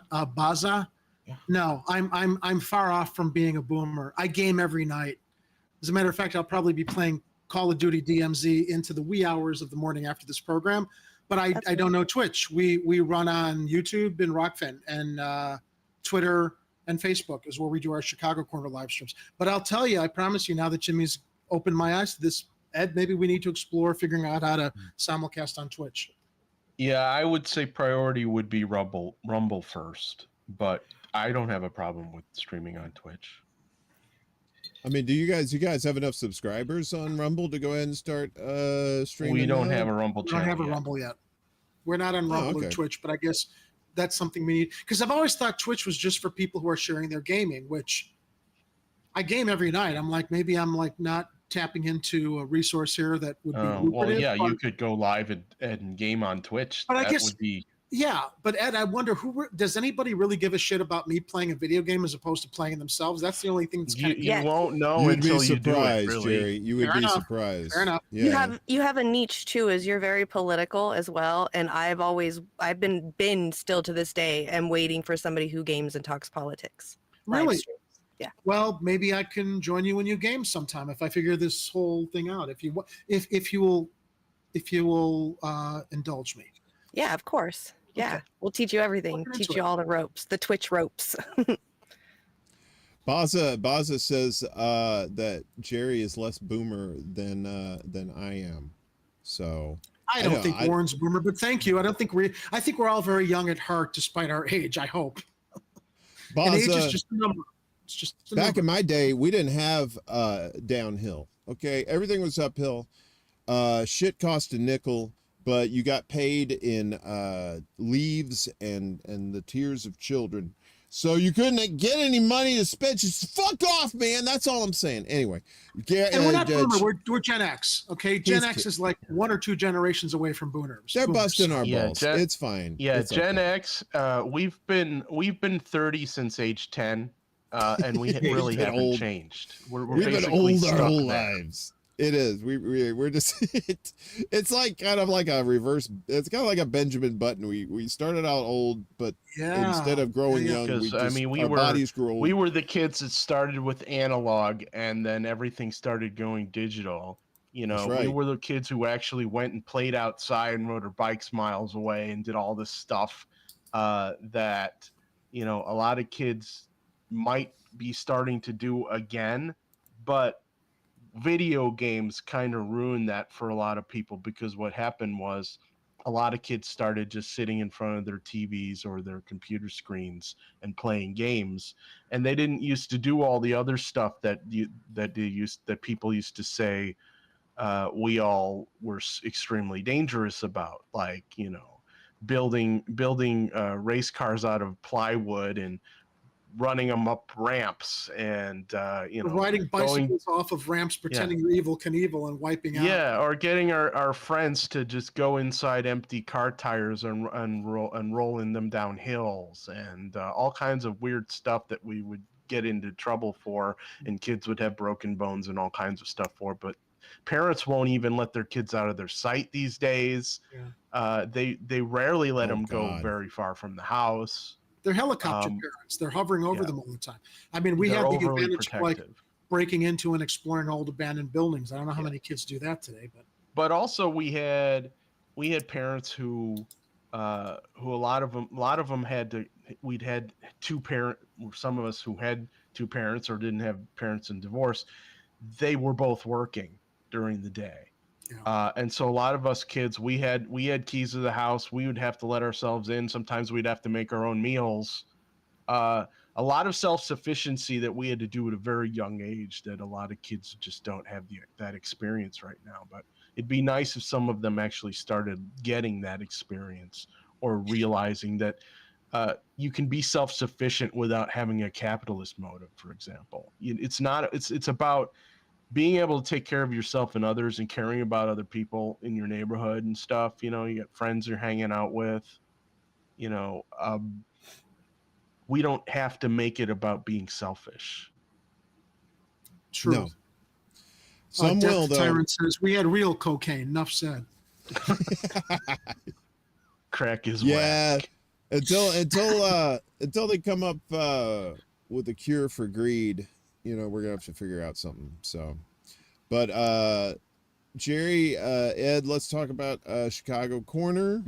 What you guys have got coming up with the show. What's going on?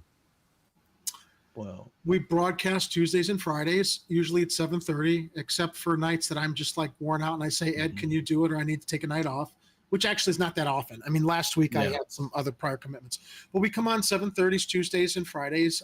Ed captains the ship on Tuesdays and I captain the ship on Fridays. And it's really just, each of us guiding the show each night. And we talk about news, culture. It's a conversational talk show. It's kind of like, just what's in the news. And it actually reflects a lot, Warren, about what we were doing earlier in the show tonight, talking about stuff in the news and how it impacts people, and just, it's not right or wrong. It's just our perceptions of what's going on in the world.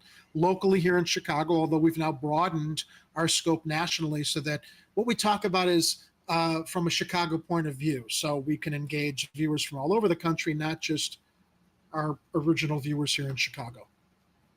Ed? I know. That's pretty much it. So you guys will see me on Tuesday on Chicago Corner.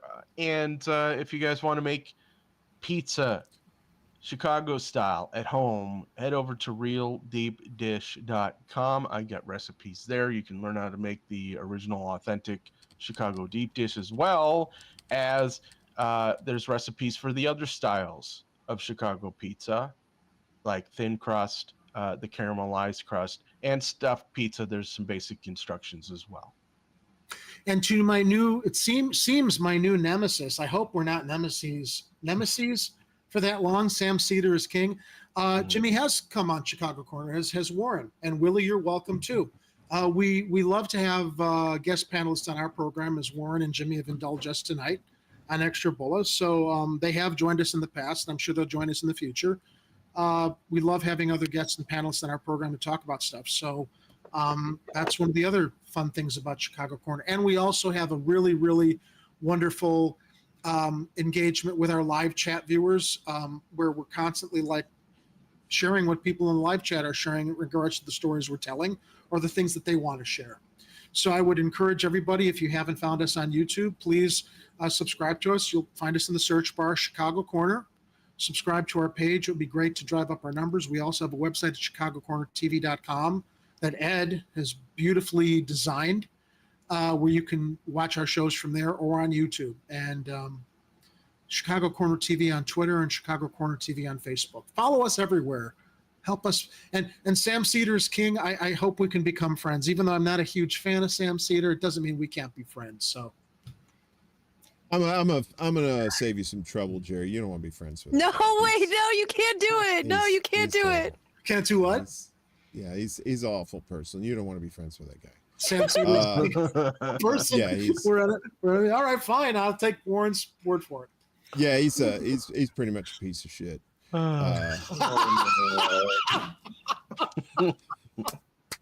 Well, thanks for beating me to it, because normally I'm based on our program. I don't know people here well enough to. I take your word for it and trust your analysis. And he should be called Sam Shitter.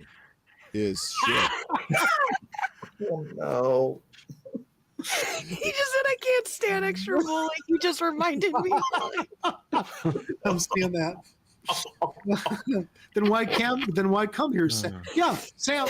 Well, Sam loves his beatings. That's why he comes here. He does. You know what's one of the most rewarding things about doing this form of podcasting, broadcasting, whatever, are hate watchers. I love engaging with our hate watchers. Ed, don't I? Ed's like, just leave them alone, man. You don't need to. No. If they're going to come on our show and troll, I'm going to engage with them. Okay. I love it. I'm here for it. And as always, I just got to shout out the best chat on the planet. Is our chat, except for Sam Cedar is king. He's still a piece of shit. But everybody else in that chat. I love you, Sam Cedar is king. No, she doesn't. No, she doesn't. He's Jimmy's number one stalker.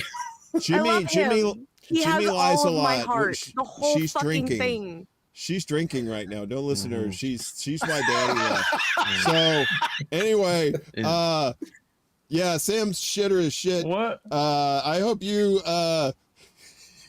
I can't do that. No. Okay, wait, hold on a second. Timbuktu, what the hell is Boston pizza? Boston has a pizza style? Oh, Timbuktu, Yes. you don't want to get Ed started on pizza. We'll be here for another 2 hours. Right. Yes. It's all Is it's it all like sauce. New York style, but it's wicked? It's all sauce. There's a lot of white cheese, and it's racist as fuck. That's what a Boston pizza is. Have some tonight. Enjoy. All right. So He tells no, me that I every was- time I say I have white pizza. He calls me a racist. Yeah. Actually, She the does. best pizza place I've been on the East Coast is BBC Pizza. I mean, BBC, British Beer Company. It's a British restaurant, actually serves the best pizza. It's East up in You the sure Coast, it's not which something state? else there, Willie? BBC? What? You sure it's not There's the a meat lover BBC special? It's up in Massachusetts. It's up in Massachusetts. BBC? BBC, British Beer okay. Company. Yeah, right. I like Yeah. California Pizza Kitchen. CPK all the way. They're good. Right. When I lived out there, Jimmy, I mean, it's nothing like Chicago pizza, but it was an interesting alternative. Yeah, because it's actual pizza, not casserole. Take so It's like a lasagna. when you look at it, you say, "Oh, look, that's a pizza." You look at Chicago pizza and you go, "Oh, it must be It's lasagna. Thanksgiving." Yeah, it's it's lasagna. Hey, there must be Italian people coming over tonight. I'm racist. Sorry, I didn't mean to say that. I kind of That's did, okay. but not really. That's not all right. not. It didn't mean to come out and like actually be a thing. But anyway, No, I'll still make pizza for you guys when you come visit, even though you guys are trashing Chicago pizza unfairly. Never. That's pizza's delicious, guys. I'll I tell never. you. I don't trash free I've pizza. indulged in a lot of different pizza joints in Chicago, and I try Ed's Pizza, and it's like just as good as restaurant pizza, which is why, the great thing about his website is that you don't imagine you could make restaurant grade quality pizza at home, but you can. And if you go to Ed's website, he lays out how you can very easily make the same quality pizza that you'd spend a lot of money for in restaurants at home, and it's as good. So Good. Cool. Hey, Sam Cedar, as King said, he'll come to Chicago. thank you. Yeah. We have fun there, Sam. So, I mean, we bust balls, but, it's all in good fun. Well, see, then you can meet him and see what a real piece of shit he is in real life. So. Yeah. Well, yeah. Come Why do I back. keep Come to attacking Chicago. him? Why? Yeah, man. I know. Come to The only- Chicago the next only time Door's person- in town. We'll take you to Jimmy Dore, and then we'll have pizza. It's easy to attack him. I don't understand. It's I know. like whipping a You're puppy. I over can't here help attacking it. him, calling him a piece of shit, but you're the only person out of all of us that have seen him in person. That's true. That's true. I've seen him with my own eyes. That's right. That's right. I will never tell who it is, but you That's know who right. you are. Oh, The, you know the what? re- now, let me just say, the real person is awesome. The real person is Yes, awesome. the real person is amazing. That's why Sam Cedar is King king is a piece of shit, though. Sam Cedar is king. I would dig that borehole in Russia that is the deepest man-made hole on the planet. I'd keep digging till I reached hell, and then I'd throw Sam Cedar as king in that hole. Oh, no. Yeah. I want to really throw in really quickly, since Ed did it, I'm going to throw in some shameless self-promotion. That product I mentioned earlier, if anybody out there who uses canes or crutches, or you have a relative or a family member that uses canes or crutches, the letters EZ, walkpads.com. You could probably help enhance their stability, mobility, and support with my cane and crutch pad product. So check it out. If summer sales are kind of sloughing off because people normally order this stuff during the summer when they're traveling. But if I can spread some awareness on our product and get more people's attention on it to help drive eyes on it, it would be great. EasyWalkPads.com. EasyWalkpads.com. Great investment. And yeah, I mean, there's a lot of people who could really benefit from that too. So I wish you much success in that. And hopefully we can help get the word out for you, since you guys are our pals and we like to help our pals. So thanks, Warren. Yeah, that's what we're here for. So that and to slam Sam Cedar is king, who Gamer gave a timeout. Gamer said, fuck that guy. I'm so sad right now. Gamer, it's fine. Don't worry. The guy's a professional troll, but he's cool. He's a good person. What did Sam Cedar say that Miguel gave him? I don't know. Was it Gamer or Miguel gave him a timeout? It was Gamer gave him the timeout, but I think he was talking crap about Gamer. Yeah, he knows what he was doing. He expected that, so He's so awesome. it's all right. It's fine. This is a friendly show. Everybody's friends here. We're all cool. Except for Sam Cedars. All right, so next time we all go to Brockton, Mass, we gotta check out this home cafe and try their famous Phat pizza, original or with burnt edges. People of color need not apply. Jesus Christ. That's Boston. Those racist motherfuckers. They all know they're fucking racist up there in Boston.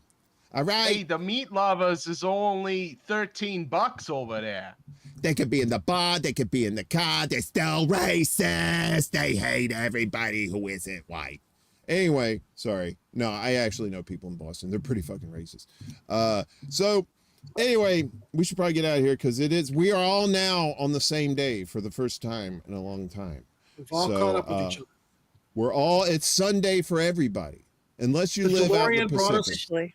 The DeLorean brought us all to the same point in time and space, Warren. That's right. That flux capacitor.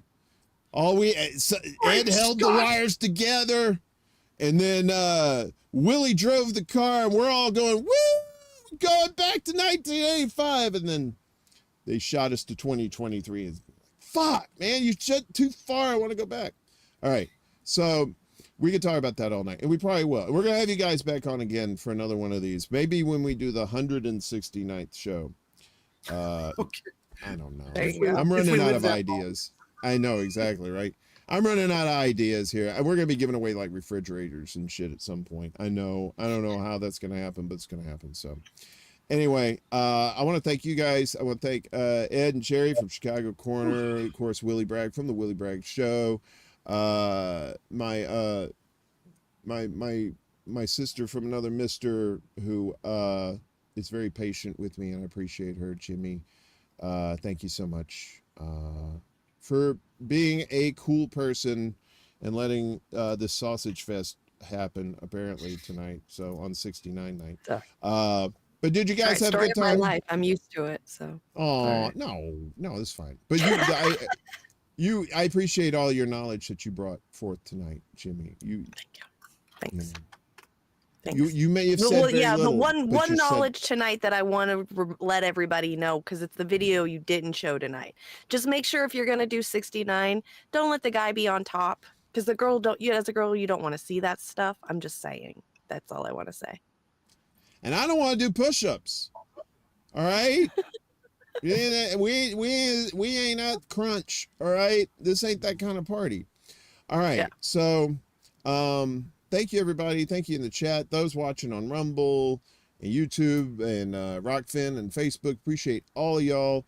We're going to be back again next week for the 70th show. Wow, we've done 69 of these things already. That's crazy. But it's always a good time. I always have fun. I always enjoy, sharing this kind of stuff with you guys and having fun with friends here and just having a good time. So thank you, everybody. I appreciate all of y'all. Have a great night. Watch all their shows. Great people, very good content. And we'll be back again. Mundus Ultra and the main show will be back probably coming in the fall. I believe we're going to take the rest of summer and just do Secret Show. And we'll be back full bore with more shows during the fall. So thank you again, everybody. Thank you at home if you're watching this later. Appreciate your support. We'll see you next time. Have a good night, everybody. New clothes. Peace. Wash your ass.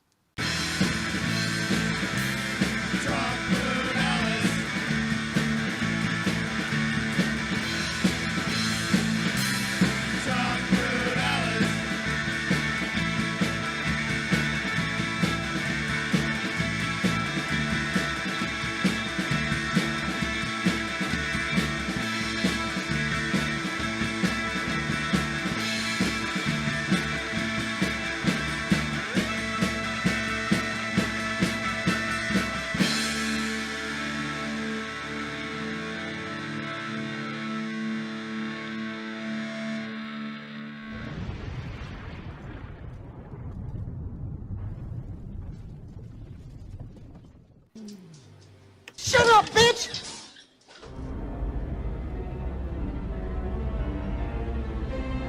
Mr. Worf. Fire.